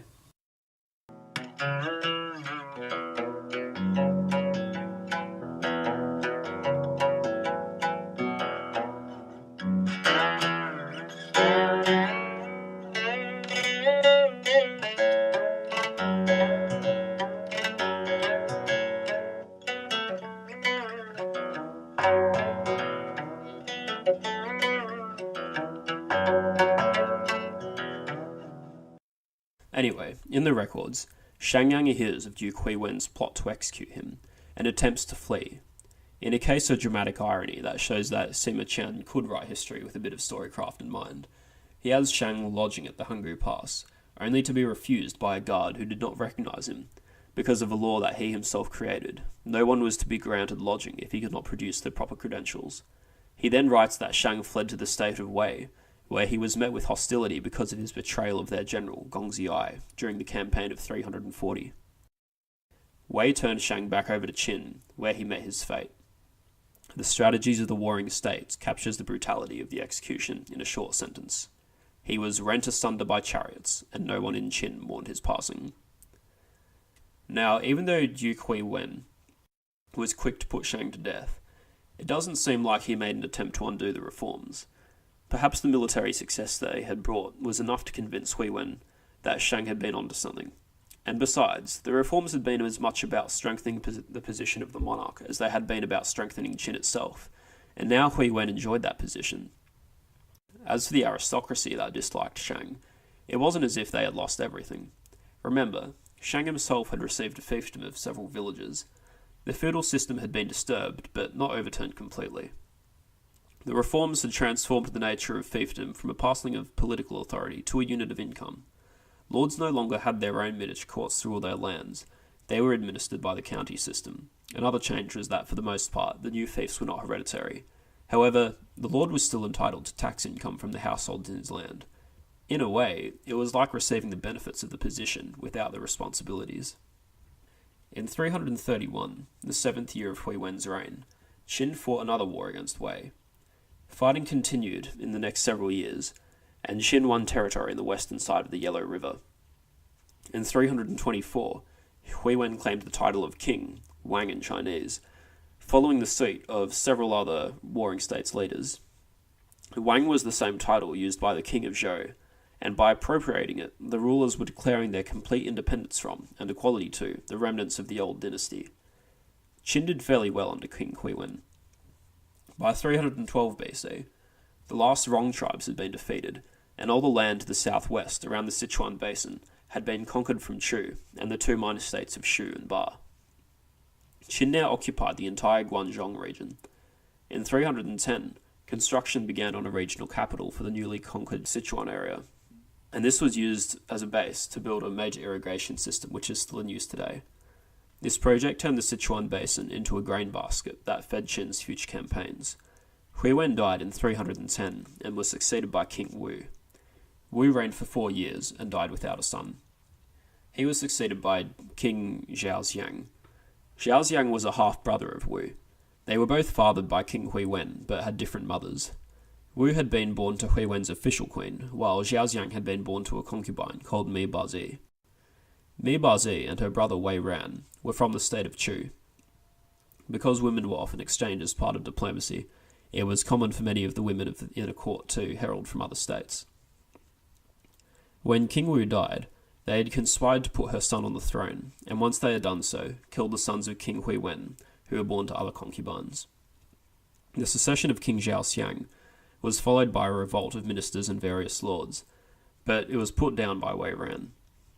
Zhaoxiang was still a boy when he took the throne, so Qin's court was dominated by the Queen Dowager and Wei Ran. Zhaoxiang reigned for many years, a reign that was marked by an exceedingly complex series of wars. Alliances were made and broken at the drop of a hat, and expediency was the order of the day. For example, in 284 BC, Qin joined the other warring states, including ones it had been repeatedly invading no more than 2 years before, in a coalition against Qi, the major state to the east. Once Qi was dealt with, Qin was right back at attacking its former allies. But despite this constant conflict, there was also a shared culture among the rulers and ministers. The competing kings often gathered to pay their respects when one of their number died, and even advised one another about who they should be appointing as ministers. The ministers themselves often jumped ship, leaving to work for other kingdoms if they fell out of favour, or if they were offered a better deal. One of the major problems for much of King Zhaoxiang's reign was that there was no grand strategic vision as to what to conquer and what not to. In 292, Wei Ran was enfeoffed as Marquis of Rang, an area that Qin had conquered in modern-day Henan, in the east of China. Not only was it around 400 kilometres away from Qin's heartland, but it was separated from Qin by the major states of Wei and Han. After receiving the title, Yaran was more concerned with enlarging his own remote fiefdom than in conquering territory which Qin could actually hold. In 271 BC, a man from the state of Wei, called Fan Zhu, came to Qin and offered some advice to the king. Fan Zhu seems to have been a fairly bold man. When he came to the palace for his meeting with the king, he pretended to be lost and entered the inner sections whence the king would emerge to greet him. He got into a tussle with some of the royal eunuchs, who did not know who he was, and told him to make way for the king. To this he replied, "Qin has a king? I thought Qin just had the Queen Dowager and the Marquis of Rang." When he was about to talk with King Xiang, he warned him against the dangers he saw in the domination by the Dowager and the Marquis. He advised Xiang against sending armies to conquer distant lands, and told him to follow a more sensible foreign policy.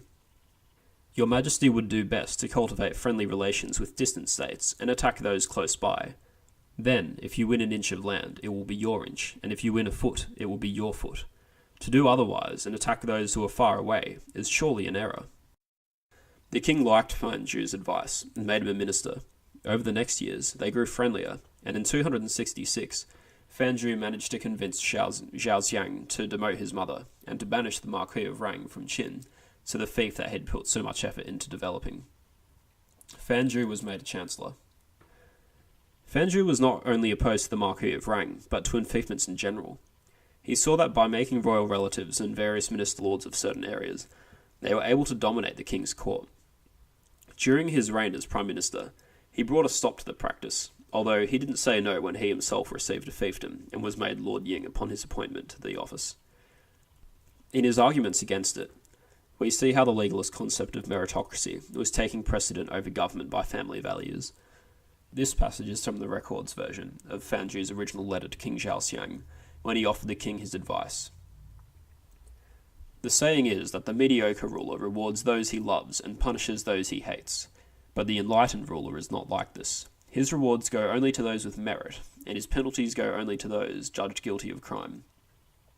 Fan Zhu was also known for his policy of attacking men rather than territory. This quote comes from a section of the Strategies of the Warring States. Qin attacked Han and surrounded the city of Xing. Fan Zhu spoke to the king of Qin. "There are those who attack territories and those who attack men. When Marquis Rang assaulted Wei 10 times and failed to harm her, it was not that Qin was weak and Wei was strong, but rather that he was attacking territories, and they are dear to the heart of rulers. Now for a ruler, officers and men will gladly die. When one assails what is beloved by the ruler, he is pitting himself against men happy to sacrifice their lives, and so the 10 attacks brought no victory. Now that your Majesty is about to attack Han and surround Xing, I would have you attack men instead of territories. Your Majesty should announce that you invade Han and invest Xing because of Zhang Yi, a minister of Han. If Zhang Yi's power is great in Han, he will cede you territory to buy himself off. But how many times can Han cede its territory and survive? If Zhang Yi's power is little, the king of Han will cast him out and replace him with another man, who may not be the equal of Zhang Yi at driving a bargain, in which case your Majesty will still get all he demands of Han." Mark Edward Lewis interprets this dictum of attacking men rather than territories as a call for a campaign strategy that prioritised the destruction of the enemy army over the capture of land. It's an idea reminiscent of the meat grinder strategy of Erich von Falkenhayn in the First World War. However, Sonny Yang considers this interpretation mistaken, and given the larger context of the quote, I'm inclined to agree with her. She sees attacking men as meaning political espionage, and as we see here, Fan Zhu sets out a plan which targets the leader of Han. Governing officials in this era were often fickle, and with some skillful diplomacy, it was quite possible to work the interests of the foreign minister against those of his lord. Even if Yang is correct, it does seem that battles were becoming ever bloodier. Following the policy of attacking what was nearby, in 264, Qin turned its attention from Qi in the Far East to Han, one of the weaker states of the time. Bo Qi, Qin's most celebrated general, led attacks on Han regions between their heartland and the territory of Shangdang, which was further north. This area, Shangdang, was bordered by Qin on the west and Zhao on the east. By 262, Qin had succeeded in cutting off Shangdang from the rest of Han. Han wanted to surrender the territory to Qin in a bid for peace, but the local governor was resolved to either resign or die in battle against Qin. The King of Han sent a man called Feng Ting to replace him, but Feng Ting also was unwilling to give up the territory to Qin. He devised a plan to prevent this from happening. He thought that if he gave the territory to Zhao, and Qin attacked it, then Zhao and Han would make an alliance and defeat Qin. Accordingly, he sent a messenger to Zhao, offering the land. The king of Zhao was delighted with the offer.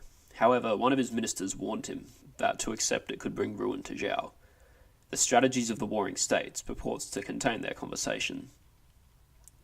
Feng Ting has sent his man to present me with Shangdang. What think you? Asked the king. I have heard that the sages considered undeserved profit to be a calamity, replied Zhao Bao. What do you mean undeserved? The people of Shangdang love me for my righteousness. Qin has been feeding on Han's land like a silkworm on a leaf, replied Zhao Bao. The centre is eaten away, and the two halves of the country can no longer communicate. Of course Qin expects Shangdang for her own use. Han only makes this offer to Zhao to marry off her own calamity into another's family.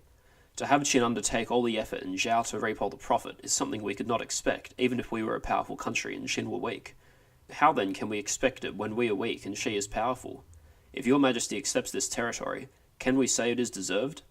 Furthermore, Qin is wealthy enough to use oxen for ploughing, and can transport food for her troops by river, and provision her crack troops with the harvests from her first-grade lands. Her discipline is strict and policies are carried out.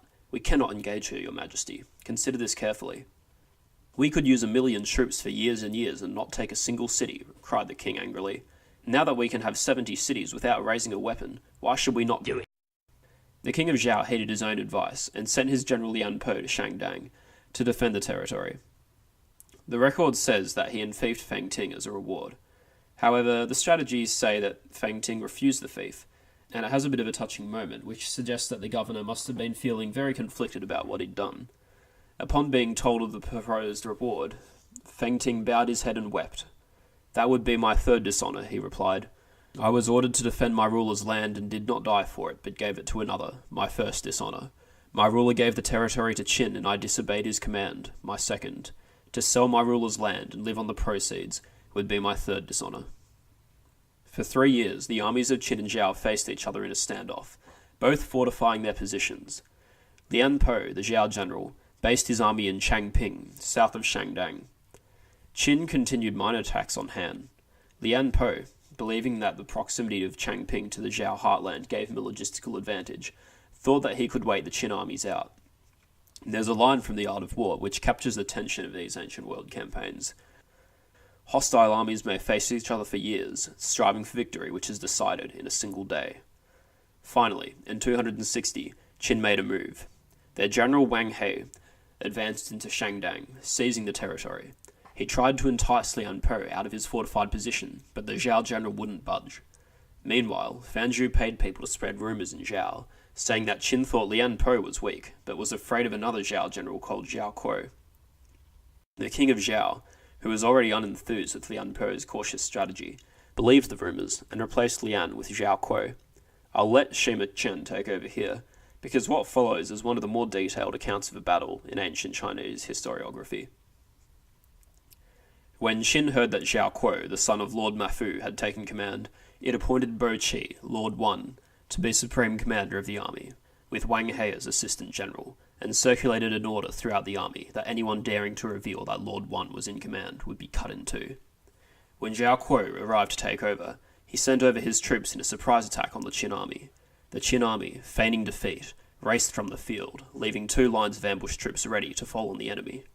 The Zhao army, following up its supposed victory, pursued the enemy as far as the Qin fortifications, where the defenders of the fortifications drove them back and prevented them from gaining entrance. Then the Qin ambush forces, numbering 25,000 men, cut off the rear of the Zhao army, while another division of 5,000 cavalry sealed off the Zhao fortifications. Thus, the Zhao army was split into 2 parts, and its supply lines were cut off. Qin then dispatched lightly armed men to make sudden strikes.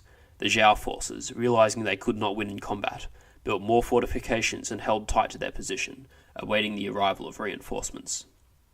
When the king of Qin received word that Zhao's food supply had been cut off, he journeyed in person to the Hanei region, where he bestowed 1 grade of noble rank on the population, and called up all males over 15 years of age and sent them to Changping to block Zhao's relief force and food supplies. By the time the 9th month, that's ninth month of the year, arrived, the Zhao soldiers had had no food for 46 days, and many were secretly killing and eating their comrades. Forming themselves in 4 battalions, they attacked the Qin fortifications 4 or 5 times, attempting to break out of the encirclement, but could not do so.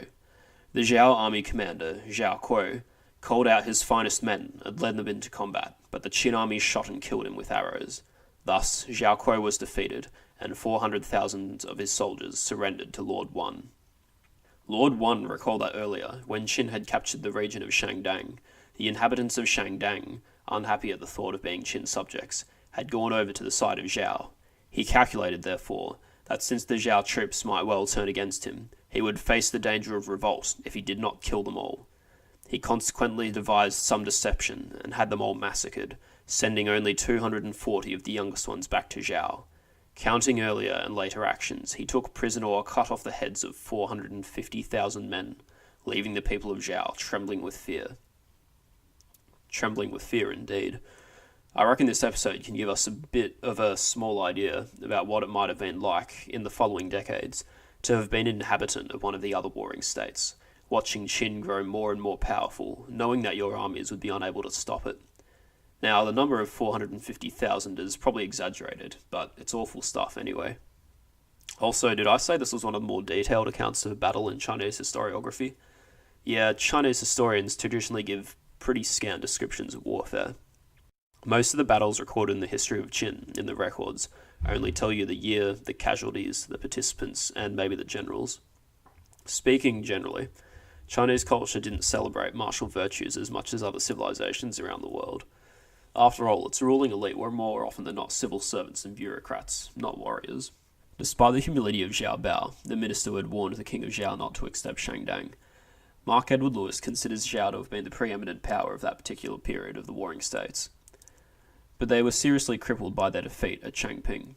On the other hand, Qin's strength had been steadily growing, although not without hiccups, since the time of Shangyang and Duke Xiao. It now found itself with no rivals who could seriously contest it in a one-on-one conflict. However, its victory had been costly. After their campaign at Changping, Qin launched an attack on Zhao's capital, Handan. Bo-che warned King Zhaoxiang. Although Qin has destroyed the enemy army at Changping, over half of its own men have died in the action, and the country's resources are exhausted. We have embarked on a distant expedition beyond the Yellow River and the mountains, hoping to wrest control of another country's capital. But if Zhao rallies its forces from within, while the other rulers attack from without, Qin's army is certain to be defeated. Just as Bo-che predicted, the siege of Handan ended in failure. Chu and Wei came to Zhao's rescue, and then along with Han they retook a lot of the territory that they had lost. Unfortunately for Bo-che, he was punished for criticizing the campaign and refusing to take command of it. He was banished to his fief, and later ordered to commit suicide. Fan Zhu, who didn't get along with Bo-che, played a part in deciding Bo-che's fate. The records gives a dramatic account of what Bo-che did upon receiving the order. As Bo-che drew the sword and prepared to cut his throat, he said, "What crime have I committed against heaven that I should come to this?" Then, after some time, he said, "In fact, I deserve to die. In the battle of Changping, when several 100,000 soldiers of Zhao surrendered to me, I tricked them and had them buried alive. This is cause enough why I should die." Fan Zhu eventually fell out of favour. The generals whom he recommended to replace Bo-che performed poorly. He was stripped of the office of Chancellor in 257, and 2 years later he was executed for conspiring with foreign rulers.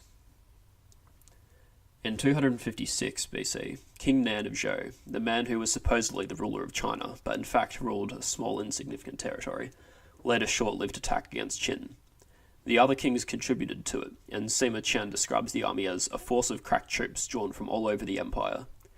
However, King Nan balked once Qin sent an army against him. He submitted and surrendered all of the Zhou territory to Qin, and was killed when Qin invaded the capital.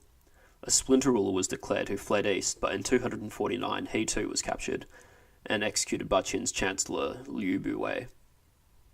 The Zhou were allowed just a tiny piece of land, so that they could continue the rituals of ancestral sacrifice. The submission of 256 is generally considered the end of the Zhou dynasty, which, on paper, had ruled China for 790 years. This chancellor I just mentioned, Liu Buwei, plays an interesting role in the traditional story of Qin. He was a merchant from the lesser state of Wei, the same home state as Shangyang, and apparently the wealthiest trader of his time. He is introduced in his biography in the records as having made his wealth by travelling here and there, buying cheap and selling dear. I reckon you can feel the traditional Chinese suspicion of traders in that line alone. Throughout his biography, he is portrayed as a bit of a sly and slippery character. At some point during the reign of King Shi Huang of Qin, Yu was inhabiting the capital of the state of Zhao. At this time, a grandson of King Shi Huang, Zichu, was being kept in Zhao as political hostage. This practice of asking for a son from a rival royal family to deter potential attacks was fairly standard. However, it seems that King Shi Huang cared little for Zichu, because despite his being kept as a hostage, Qin had launched several attacks on Zhao. Consequently, Zichu wasn't treated very well by the Zhao court. While Liu Buwei was in Zhao, he made friends with Zichu and devised a plan that would benefit them both. Zichu was the son of the heir apparent of Qin, Lord Angguo, by one of Angguo's concubines. He was one of more than 20 brothers, and his mother was not particularly favoured. However, Lord Angguo's main wife, Lady Hua Yang, had borne no sons, and so it wasn't obvious who Lord Angguo should pick as his heir. Liu travelled to Qin, and on behalf of Zichu presented lavish gifts to Lady Hua Yang. He told her that Zichu thought highly of her, and that Zichu was well respected in Zhao, and had many friends from across China. The records even has Liu play upon Lady Hua Yang's fears of fading beauty, and tells her that if she were to get Lord Angguo to appoint Zichu as his heir, to the end of your days you would enjoy favour in the state of Qin. Lady Hua Yang was convinced by Liu, and Lord Angguo agreed to make Zichu his heir. Lord Angguo sent gifts to Zichu, and asked Liu if he could be Zichu's tutor. Liu returned to Zichu in Zhao, and spent some years tutoring him. On one occasion, when Liu and Zichu were engaged in a drinking competition, Zichu caught sight of one of Liu's consorts, Zhao Ji. He was so taken by her beauty, they asked Liu if he could have her. At first, Liu was outraged, but then he considered the effort he had invested into his friendship with Zichu, and eventually agreed. Our current version of the records claims that before Liu gave Zhao Ji to Zichu, she was already pregnant with Liu's child. However, the duration of the pregnancy was unusually long, and when she eventually gave birth to a son, named Zheng, Zichu believed it was his own child. It's possible, though, that this claim is an interpolation, designed to slander Zheng. Nevertheless, the idea that Zheng was in fact Liu Buwei's son has been part of the traditional narrative. In 257 BC, Qin laid siege to Zhao's city of Handan. Feeling that enough was enough, Zhao finally decided to make use of their hostage, Zichu, and kill him. However, through bribing their guards in Zhao, Liu and Zichu were able to flee to Qin. Zhao Ji, whom Zichu had made his official wife, and Zheng remained in Zhao. After Zichu's escape, the king of Zhao wanted to have them killed in his stead. But Zhao Ji was the daughter of a powerful family, and she and her son were able to avoid execution. In 251, King Zhao Xiang died, and Lord Angguo, Zichu's father, became King Xiao Wen. The king of Zhao recognized the accession by sending Zhao Ji and Zheng back to Zichu, who was now the heir apparent. King Xiao Wen died within a year, and Zichu came to the throne as King Zhuangxiang. He enfeoffed Liu Buwei as the Marquis of Wenzin and made him Chancellor of Qin. His appointment as a merchant to a political office makes him very unusual in Chinese history. Throughout most of the history of the empire, wealthy merchants and civil bureaucrats had a tense relationship.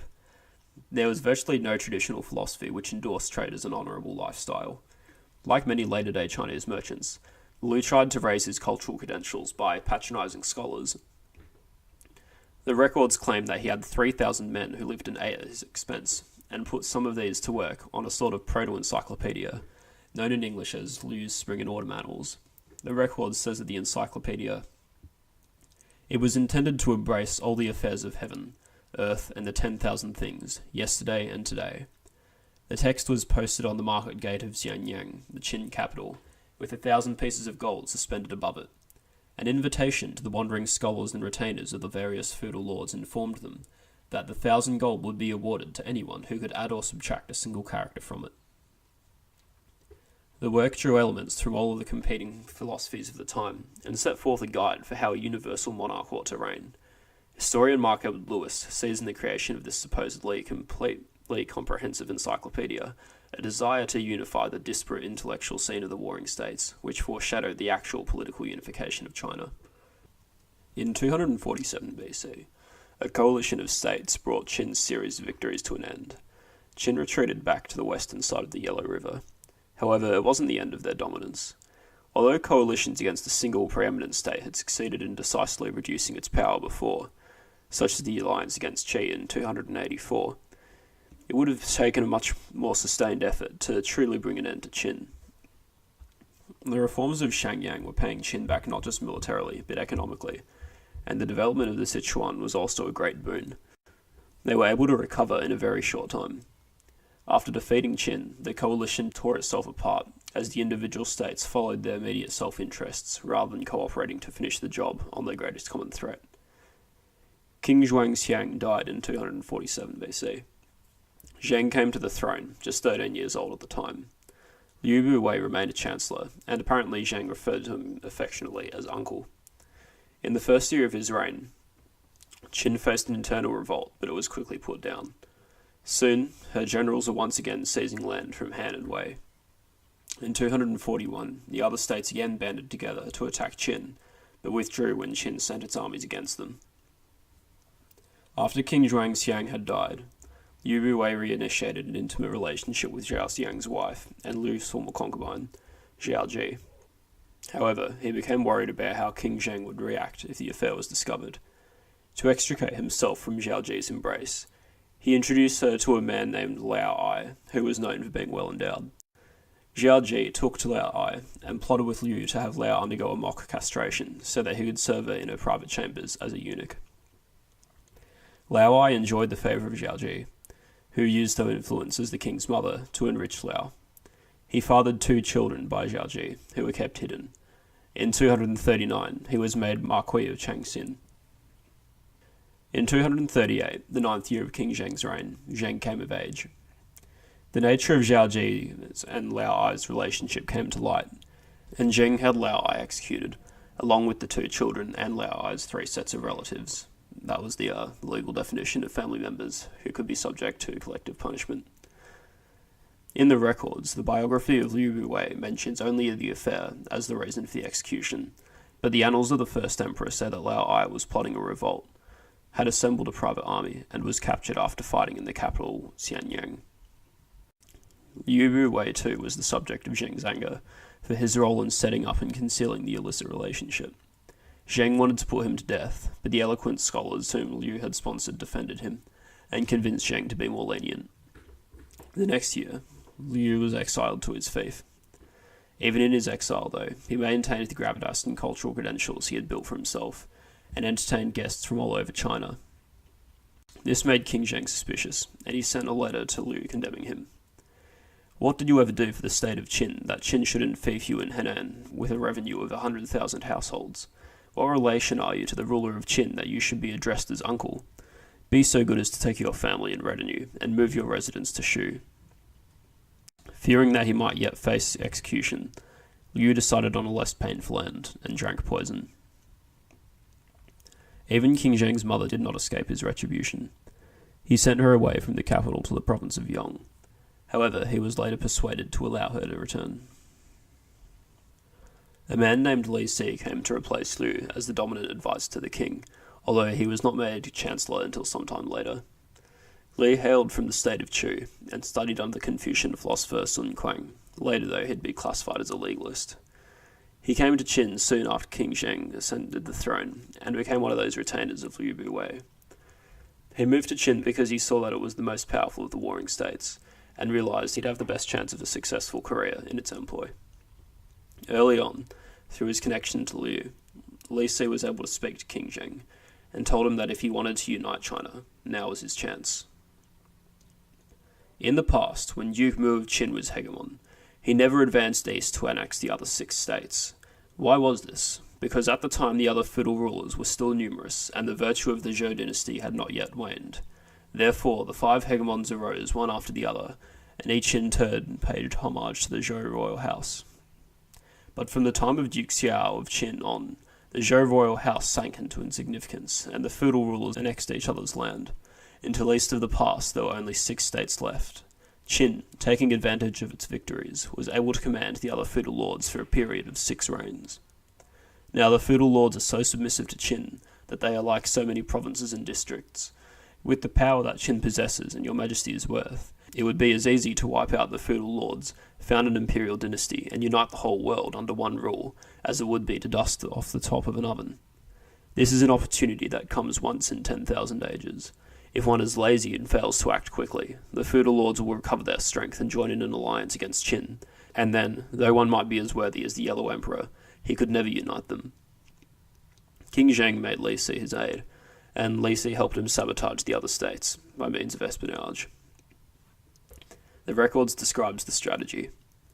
Among the noted men in the service of the feudal lords, those who could be bought over by wealth were to be subverted with generous gifts, and those who refused were to be stabbed with sharp knives, so as to frustrate the plans of the rulers and their ministers. The robbers and assassins sent out to do this work were followed by armies, some of which were the largest of the era. In 230 BC, Han became the first state to completely capitulate to Qin. Sunny Yang describes it as Qin's Rubicon moment. It marked the change in Qin's ultimate aim. It would no longer be content with being the preeminent power in a system of states. It was going to forge China into a single polity. In 233, just a few years before the invasion, Han Fei, a man who was actually a member of the royal family of Han, was sent to Qin as a goodwill envoy. This was kind of like sending a good employee as a present. He had actually studied with Li Si under Sun Quan, and like Li was known as a legalist, despite having been taught by Confucian. He presented to the king of Qin a vision of achieving the status of one of the hegemons of old. Thy servant has, in the face of the death penalty, prayed to have an audience with your majesty, and speak of the right way whereby to break up the perpendicular union of all under heaven, the ever-present threat of a coalition against Qin. To take Zhao and ruin Han, to subject Jing, that's Chu, and Wei, to befriend Qi and Yan, in order to thereby to secure the title of hegemonic ruler, and lay all the neighbouring feudal lords under tribute. His proposed end state was a continuation of the old way, ally with some states, subjugate others, but ultimately be just one feudal lord among many. Operating under this logic, he advised the king of Qin against attacking Han, arguing that it was already weak and subservient, and that invading it could trigger an alliance of the other states against Qin. King Zheng was at first taken by Han's advice. Li Si, on the other hand, who had already presented the option of wiping out the other feudal lords, advocated for the invasion of Han. He likened what Han was to Qin as what stomach and heart diseases are to men, arguing that even if Han currently paid homage to Qin, so long as it was independent, it would be liable to turn against them as soon as the opportunity presented itself. To this end, he dismissed Han Fei's argument as self-serving sophistry, and articulated a strategy that would allow Qin to encroach upon the territories of the feudal lords in the way silkworms eat mulberry leaves. Unfortunately for Han Fei, Li Si and others slandered him to King Zheng. Li said, Han Fei is one of the princes of the Han state. As your majesty is now thinking of conquering the feudal lords, Fei will, in the long run, work for Han, and not for Qin. Such is the natural inclination of human nature. Now, if your majesty does not take him into service, and, after keeping him long, sends him home, it is to leave a source of future trouble. The best is to censure him for an offence against the law. King Zheng was persuaded and arrested Han. Meanwhile, Li Si sent Han Fei some poison and ordered him to commit suicide. Perhaps feeling like he was in a similar situation to what Liu Wei had faced, he did so. In fact, Zhen had actually pardoned Han Fei, but it was too late. Once Han fell, the other states followed in rapid succession. In 228, Qin conquered Zhao. There's a passage from the strategies that illustrates how Qin's combination of undermining enemy leadership and straightforward campaigning worked. Qin dispatched Wang Jian to attack Zhao, and Zhao employed Li Mu and Sima Shang to resist her. Several times Li Mu broke and routed the Qin troops, and even killed the Qin general Huan Yi. Wang Jian hated Li Mu, and used much gold to bribe the king of Zhao's favourite ministers, Guo Kai and others. Then he used them to subvert Zhao. They told the king that Li Mu and Sima Shang planned to turn against Zhao with Qin's help, for they had been promised large fiefs if they did so. The king of Zhao grew suspicious of his two generals, and sent Zhao Kong and Zhao Yanzui to relieve them of their commands. He then executed Li Mu and cast out Sima Shang. 3 months later, Wang Jiang took advantage of Zhao's crisis to smash her. He killed Zhao Kong and captured King Shan and his general Yanzui. Thereafter, Zhao was destroyed. After the conquest of Zhao, King Zheng travelled in person to Handan, the Zhao capital where he had been raised. He put to death everyone who had been an enemy of his mother's family. His mother, Zhao Ji, also passed away that year. A member of the Zhao ruling family took some of the remaining soldiers and fled to the region Dai, on the northern frontier, allied with the state of Yan, and made himself king of Dai. He continued struggling against Qin for a few more years. Meanwhile, Yan could see that it would be unable to defeat Qin, and that there was not enough time to form an alliance with the other states. One of its princes, Dan, devised a plan to send an envoy to King Zheng with a concealed dagger. When the opportunity arose, the envoy would threaten the life of the king and demand that the lands that Qin had conquered be returned to their rightful lords. If King Zheng refused, then at least he could be killed. The messenger needed to be able to offer Zheng something he wanted, so that he would be granted audience. And there was something, or rather someone, in Yan that King Zheng wanted very much. A former Qin general, Fan Yuqi, who had offended Zheng and fled to escape punishment. His family had been executed in retaliation, as was the Qin way, and he now resided in Yan, unable to get revenge. Zheng had offered a reward for anyone who could bring him Fan's head, and the man whom Prince Dan enlisted to carry out the mission, Jin Kai, suggested they do just that. But Prince Dan would not agree to harm Fan Yuqi, who had fled for his life and was a guest in Yan. So, Jin Kai met Fan personally and convinced him that if he assisted in the attempt by killing himself and giving Jin his head, it was the only way that he could avenge his family. Fan agreed. Day and night I gnash my teeth and eat out my heart trying to think of some plan. Now you have shown me the way. He proceeded to cut his own throat. In 227, Jin Kai and a companion, Qin Wu Yang, entered Qin. What follows is one of the most famous episodes of Chinese history, as told by Sima Chen. In time, Jin Kai arrived in Qin, where he presented gifts worth 1,000 measures of gold to Meng Jia, an attendant of the sons of nobility and one of the king's favourite ministers. Meng Jia in turn spoke on his behalf to the king of Qin. The king of Yan, trembling with awe before your majesty's might, has not ventured to call out his troops to oppose our forces, but requests that he and all his people may become vassals of Qin, so that he may be ranked among the feudal lords, and present tribute and perform labour services in the manner of a province or a district. In this way, he hopes to be allowed to continue the sacrifices at the temple of his ancestors, the former kings of Yan. In his terror, he has not dared to come and speak in person, but has respectfully sent you the severed head of Fan Yuqi sealed in a box, along with a map of the Dukang region in Yan, to be presented to you. Bowing respectfully in his courtyard, he has sent these gifts, dispatching envoys to inquire your majesty's pleasure. He awaits your command. When the king of Qin heard this, he was delighted, and, donning his court robes and ordering a full dress reception, he received the envoys of Yan in the Xiangyang palace. Jin Kai bore the box with Fan Yuqi's head, while Qin Wu Yang carried the map case. Step by step, they advanced through the throne room until they reached the steps of the throne, where Qin Wu Yang suddenly turned pale and began to quake with fear. The courtiers eyed him suspiciously. Jin Kai turned around and laughed at Qin Wu Yang, and then stepped forward to apologize. This man is a simple rustic from the barbarous region of the northern border, and he has never seen the Son of Heaven. That is why he shakes with fright. I beg your majesty to pardon him for the moment, and permit me to complete my mission before you. Bring the map he is carrying, said the king to Jin Kai, and he took the map container from Qin Wu Yang and presented it to the king. The king opened the container, and when he had removed the map, the dagger appeared. At that moment, Jin Kai seized the king's sleeve with his left hand, while with his right he snatched up the dagger and held it pointed at the king's breast, but he did not stab him. The king jerked back in alarm and leapt from his seat, tearing the sleeve off his robe. He tried to draw his sword, but it was long and clung to the scabbard, and, since it hung vertically at his side, he could not, in his haste, manage to get it out. Jinkei ran after the king, who dashed around the pillar of the throne room. All the courtiers, utterly dumbfounded by so unexpected an occurrence, milled about in disorder. According to Qin law, no courtier or attendant who waited upon the king in the upper throne room was permitted to carry a weapon of any kind. The palace attendants who bore arms were ranged in the lower hall, and without a command from the king they were forbidden to ascend into the throne room.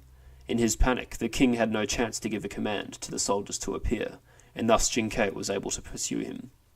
Having nothing with which to strike Jinkei, the king, in panic-stricken confusion, merely flailed at him with his hands. At the same time, the physician, Xia Wuju, who was in attendance, battered Jinkei with the medicine bag he was carrying. The king continued to circle the pillar, unable in his confusion to think of anything else to do. "Push the scabbard around behind you," shouted the king's attendants, and when he did this, he was at last able to draw his sword and strike at Jinkei, slashing him across the left thigh. Jinkei, staggering to the ground, raised the dagger and hurled it at the king, but it missed and struck the bronze pillar. The king attacked Jinkei again. Jinkei, wounded now in 8 places, realized that his attempt had failed. Leaning against the pillar, his legs sprawled before him, he began to laugh and curse the king. "I failed because I tried to threaten you without actually killing you, and exact a promise that I could take back to the crown prince." As he spoke, the king's attendants rushed forward to finish him off. Now, of course, the attempt on his life bothered King Zheng, and he ordered his generals to attack Yan. The king of Yan executed his son, Prince Dan, the man who'd organised the attempt, in an attempt to placate Qin, but it was no good. Qin continued its attack. The next state to fall to Qin was Wei in 225. The Wei capital was taken by diverting the course of the Yellow River and flooding the city. Chu, the state of the Yangtze in the south, was next. The general who ended up defeating Chu was Wang Jian, Qin's most capable general in these later years of the Warring States era. Now, I'm going to go into some speculation here, and I haven't seen any historians back what I'm suggesting. The sources that we have can only give us limited information about the personal relationships between King Zheng and his generals, but based on what I've read, I wonder if one of the reasons that Zheng had such military success was that he respected his generals more than the previous kings, and was willing to give them a freer hand in strategy. Debate between politicians and generals about how far civil authority extends into military matters has existed ever since societies have been sophisticated enough for these officers to be separate, and the side of the conclusion that military men have tended to reach is expressed succinctly in the art of war. The side on which the commander is able and the ruler does not interfere will take victory. Now, take this passage from the records, which shows the discussion between King Zheng and Wang Jian, and consider how it compares to Bo Qi, who was punished for criticizing Zhao Xiang's strategy and for refusing to take command of a campaign that he thought was a mistake. By this time the Emperor of Qin had wiped out Han, Wei, Zhao, the 3 Jin, and had put the King of Yan to rout, and had several times defeated the Jing, that is, the Chu armies. Li Xin, a Qin general noted for his youth and daring, had in the past led a force of several thousand men in pursuit of Dan, the heir apparent of the state of Yan, advancing as far as the Yan River and defeating and capturing Dan. The first emperor, admiring Li Xin's worth and bravery, questioned him, saying, "I want to take control of Jing. In your estimation, how many men will it take to do so?" "Not more than 200,000, replied Li Xin. The first emperor then questioned Wang Jian, and Wang Jian said, "You cannot do it with less than 600,000 men." "You are getting old, General Wang," said the emperor. "Why so timorous? General Li now has his youth and daring to rely on. I'll go by his word." In the end, he ordered Li Xing and Meng Tian to lead a force of 200,000 men south in an expedition against Jing. Since Wang Jian's advice had not been heeded, he asked to be excused from service on the grounds of illness, and retired to Pingyang to spend his old age. Li Xin attacked Pingyu. Meng Tian attacked Qin, a Chu city, not his own country, and they dealt a crushing blow to the Jing army. Li Xin also attacked the cities of Yan and Ying and captured them. Then he led his forces back west and joined Meng Tian at Chengfu. The men of Jing followed on, pushing ahead for 3 days, and 3 nights without stopping for rest, and inflicted a major defeat on Li Xin's army, breaking through his fortifications at 2 points and killing 7 commandants. The Qin army fled in confusion. When the first emperor heard of this, he was enraged. He galloped in person to Pingyang and apologized to Wang Jian, saying, "I failed to listen to your counsel, General, and as a result Li Xin has brought disgrace on the Qin army. Now word has come that Jing forces are advancing day by day. Though I know you are ill, I trust you will not be heartless enough to abandon me at a time like this." But Wang Jian declined, saying, "I am old and infirm, hardly in my right senses anymore. Your Majesty has only to select some other commander worthy of the post." The emperor renewed his apologies, saying, "Please, General, no more talk of that kind." Wang Jian said, "If your Majesty is determined to employ me, then I must have 600,000 men. No less will do." "Whatever you advise, General," said the emperor. Wang Jian was accordingly put in command of a force of 600,000 men, and the emperor saw him off as far as the Ba River. As they were going on their way, Wang Jian requested the emperor for a gift of a great many fine fields with houses, gardens, and ponds. The emperor said, "Just go on your way, General. Why all this worry over poverty?" Wang Jian replied, "Though many of your Majesty's generals have achieved merit, they have never succeeded in being enfeoffed as marquises. So while I enjoy your Majesty's favour, I want to use the opportunity to ask for fields and ponds for the sake of my sons and grandsons. That is all." The emperor roared with laughter. Wang Jian later explained to someone that he made the request so that King Zheng would not suspect him of serving some secret self-interest while he was in command of the army. But although Wang later said the King of Qin is suspicious and puts no trust in others, don't you think that it sounds like Zheng was being a lot more respectful to his general compared to King Zhao Xiang when he was faced with a similar situation with Bo Qi?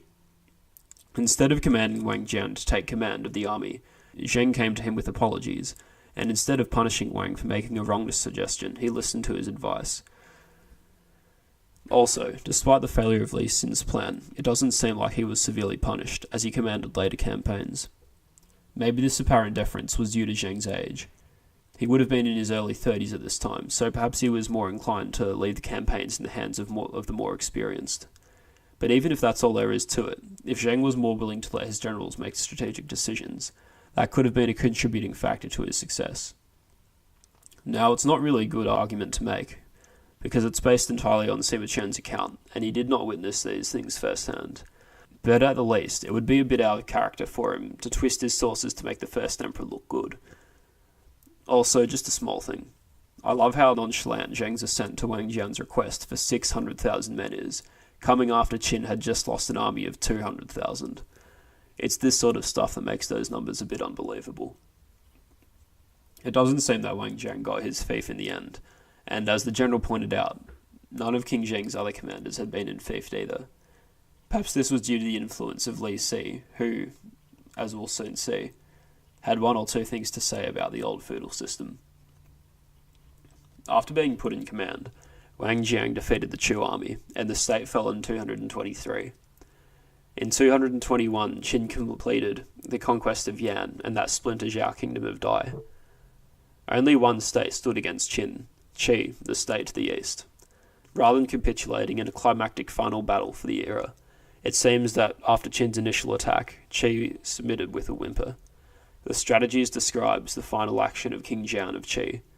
He set off to the Qin court while an advisor tried to persuade him to make a final stand.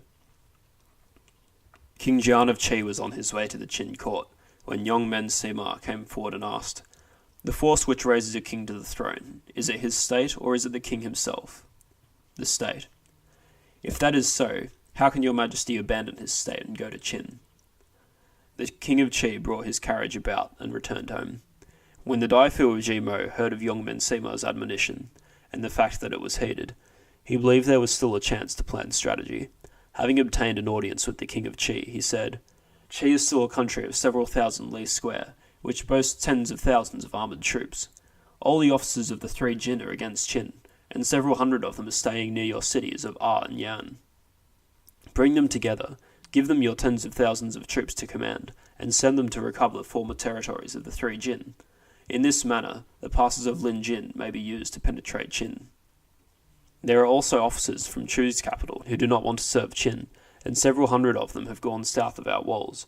Gather them together, your majesty. Give them your tens of thousands of troops, and send them to recover the former lands of Chu. In this fashion, Qin may be penetrated by using Wuguan. This is the way Qi's stature can be restored, and Qin can be destroyed.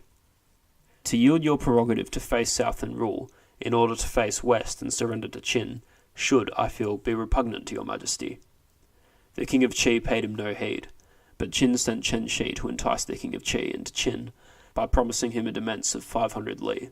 The king heeded not the Daifu of Jimo, but Chen Shi, and when he had gone into Qin, he was confined between the fort of Gong and the cypress and pine outposts, and starved to death. A little before this, the people of Qi had made a song which went, O cypress, O pine, traitors with King Jian confine.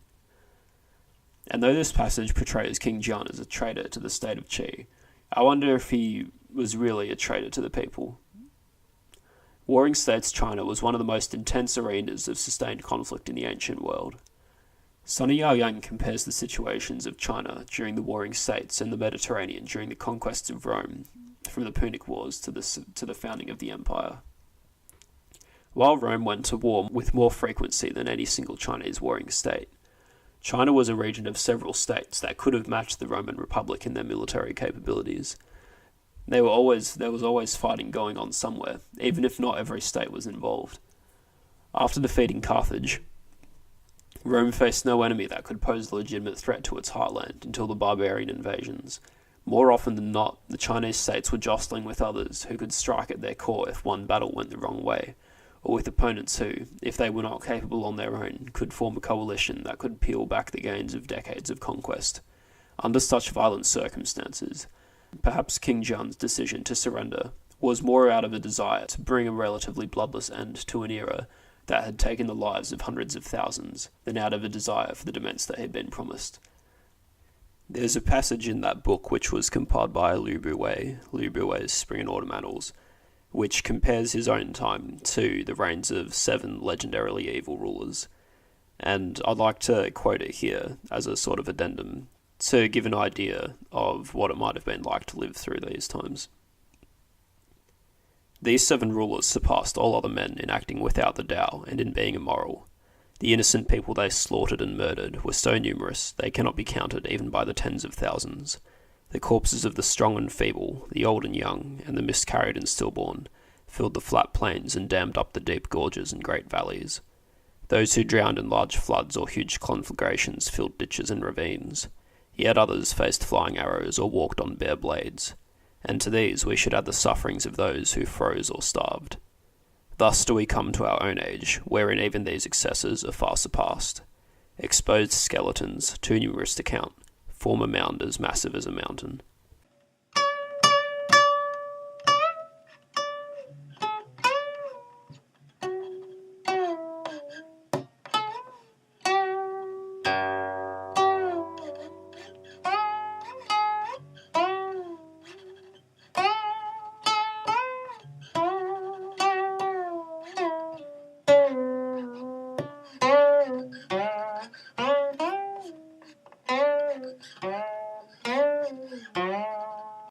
With his submission in 221, the Warring States era came to a close. China was now united under a single empire. I'd like to conclude this brief account of the Warring States with a bit of a discussion about how Qin was usually seen in relation to the rest of China at the end of the period. So, at the onset, I explained the idea of these different regions of China having quite different cultures from one another, while simultaneously sharing a Zhou culture that was particularly influential among the elite. Now, I've seen 2 competing narratives about the transformation of Qin culture from its origins to the end of the Warring States. And if we're being honest, we're mostly talking about elite culture. One of them argues that the culture gradually changed from a regional one to something more like the Zhou culture, if you wanted to put it in terms the Chinese might have used, from a barbarian culture to something more civilized. The other narrative argues the reverse, that the Qin elite were originally more similar to the Zhou in their practices, but gradually embraced a regional barbarian identity. The first narrative is put forth by Dirk Body in the Cambridge History of China. He points out that many Chinese texts associated Qin with barbarian practices. The Strategies records that during the years surrounding the Battle of Changping, a noble said to the King of Wei, Qin shares customs with the Rongandi barbarians. She has the mentality of a tiger or a wolf. She delights in cruelty, is covetous of gain, and knows nothing of good faith, protocol, righteousness, or virtuous action. He also notes that throughout the annals of Qin, in the records, the state gradually adopted certain Zhou practices. There was the appointing of an official analyst in 750, the first instance of sacrificing servants to accompany the monarch in death when Duke Wu died in 678, the adoption of a Zhou summer festival in 676, and the corresponding winter festival in 326.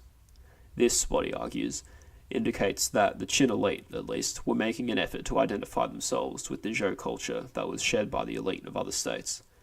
The idea could be summed up in a situation from the famous memorial Li Si made to King Zheng in 276, which talks about how Qin rejected its traditional local music in favour of the music that was enjoyed by other states. To thump a water jar and bang a pot, to twang a zither, slap one's thigh and sing woo-woo as a means of pleasing the ear and eye, this is the true Qin sound. But the songs of Zheng, Wei, Shangjian and Zhao, Yu, Wu, Xiang, these are the music of other states. Yet now you set aside jar thumping and pot banging, and turn to the music of Zheng and Wei, and reject the zither twanging and coal for the Zhao and Yu music. We can assume that Li Si's example of music was also true for other customs, and that at the time of King Zheng, the Qin elite was very similar to those practices of the other states. The second narrative is argued by Mark Edward Lewis in his book The Early Chinese Empires, part of Harvard's series on Chinese history. I think his argument is probably a more accurate overall picture because it fits better into the way that the warring states had evolved as political units. To put it simplistically, Lewis argues that the Qin nobility had started off closely following Zhou culture, but after the reforms of Shangyang, which greatly weakened the nobility and raised the status of common people, the elite began to adopt a more regional identity. I think this makes sense considering how the Qin, like other states, had begun as a sort of city colony of Zhou people amongst non-Zhou locals, and evolved into a territorial state that incorporated the non-Zhou people who lived around the cities. Archaeological evidence, which was perhaps not yet discovered when Boddy wrote his article, suggests that the Qin nobility of the Spring and Autumn period had stuck very closely to Zhou styles. In fact, their writing system and bronze bells continued to imitate the Zhou, even when other states in the Guangdong area had developed new styles. We noted before that the song about the funeral of Duke Mu was included in the Book of Odes, as were a number of other Qin songs. The Odes was compiled, probably in the 7th or 6th century, by emissaries from the Zhou court, who collected songs from all the different feudatories. If Qin had been considered an outsider at this time, I'm not sure that their songs would have made it into the book. However, the biggest hole Lewis pokes in his first theory is the association of Qin with barbarians. A closer look at the textual evidence shows that the writers weren't really making connections between Qin and barbarians until the 4th century BC. Older texts, when they mention Qin, don't really make any observation of them being unusual or alien.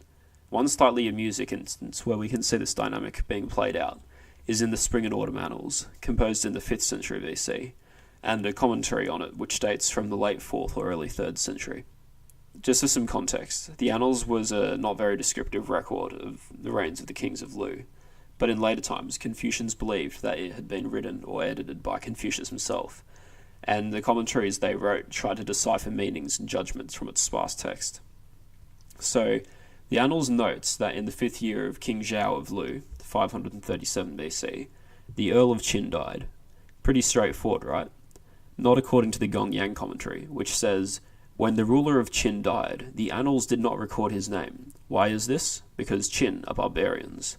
Seems like there's a bit of a presumptive assumption at work in that little argument to me.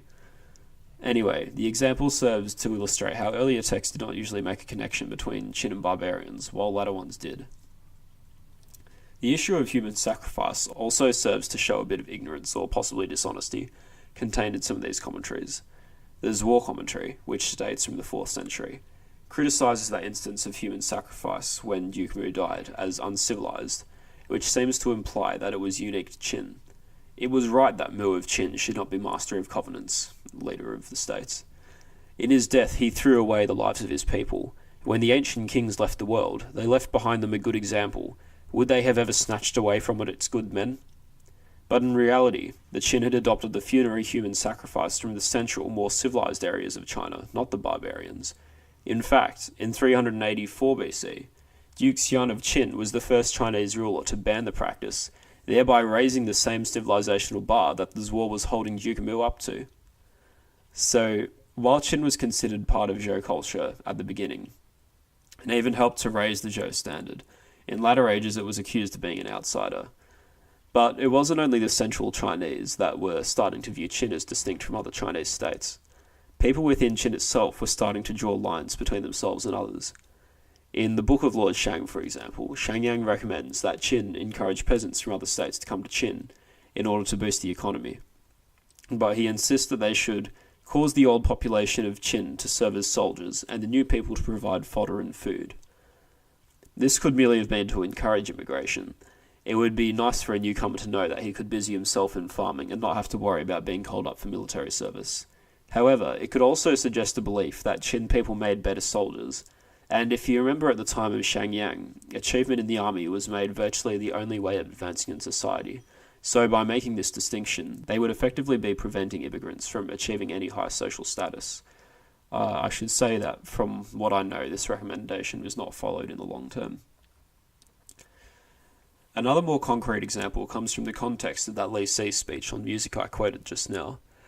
You see, the reason Li Si was reminding the court about how they enjoyed foreign music was because there was a proposition to ban foreigners from coming to work as statesmen for Qin.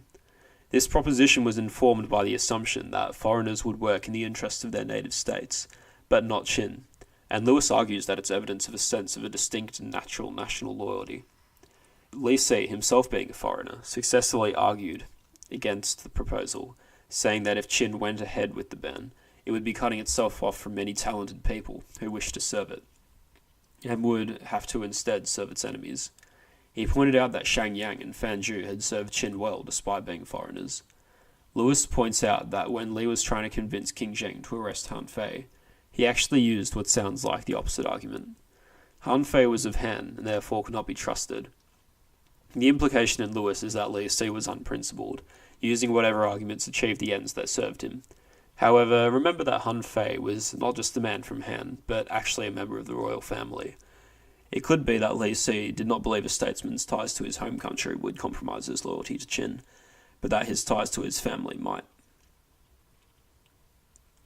So why this sense of distinction between Qin and other Chinese states growing in the 4th and 3rd centuries? Lewis argues that within Qin, the abolition of hereditary offices and the weakening of the nobility under Shang Yang allowed common people with regional customs to enter into elite society and influence a shift away from Zhou customs. At the same time, Qin armies, which were now composed largely of peasants, were spending a lot of time away campaigning in other states, having to deal with foreign populations. This fostered a sort of us and them mentality, which helped the common Qin farmer soldier see himself as belonging to a distinct nation, based around the army. There's also the fact that the culture in these central states wasn't static either, and when their practices diverged from Qin's, they tended to see Qin as backwards. When Lu Buwei gathered scholars from the central states, one reason he did so was because he felt that Qin was not keeping up with them culturally. In the records it says, "At this time in the courts of the feudal lords there were many scholars who engaged in discriminations, such as the followers of Sun Quan, who wrote books that were disseminated throughout the whole world." It then goes on to list some of these lords.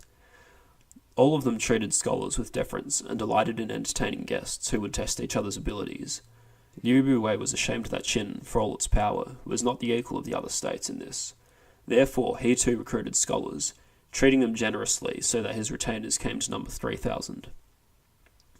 We mentioned before that this scholar class was something that really flourished in the Warring States period.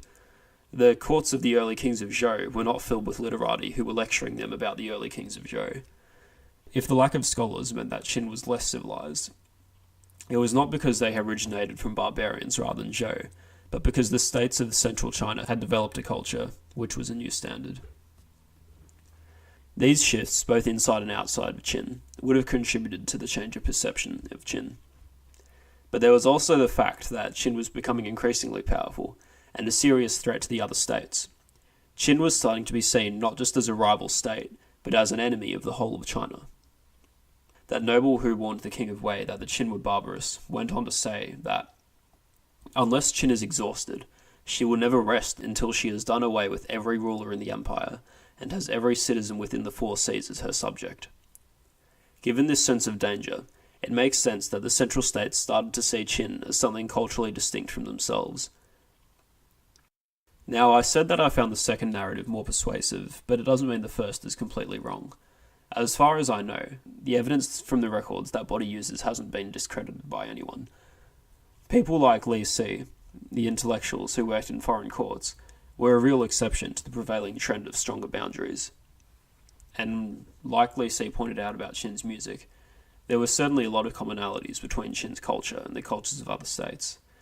In fact, I would probably argue that the supposed distinctiveness of Qin's culture had as much to do with perception as with reality.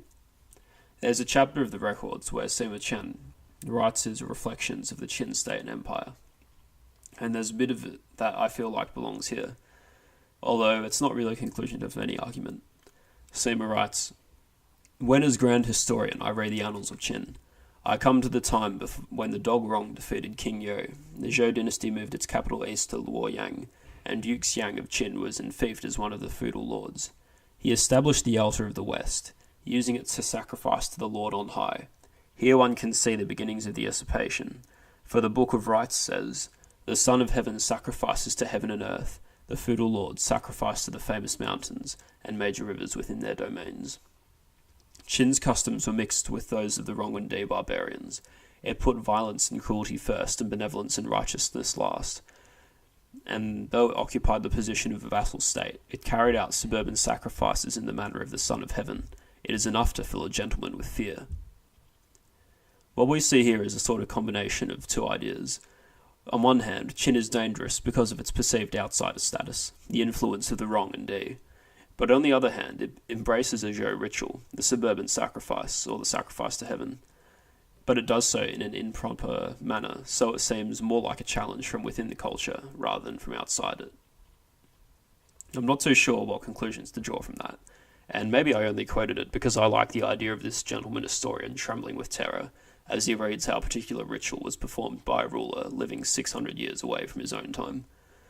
But what you should take away from this idea of Qin being something distinct from the rest of China is that culturally and politically, things were not going to be all hunky-dory in the newly united empire.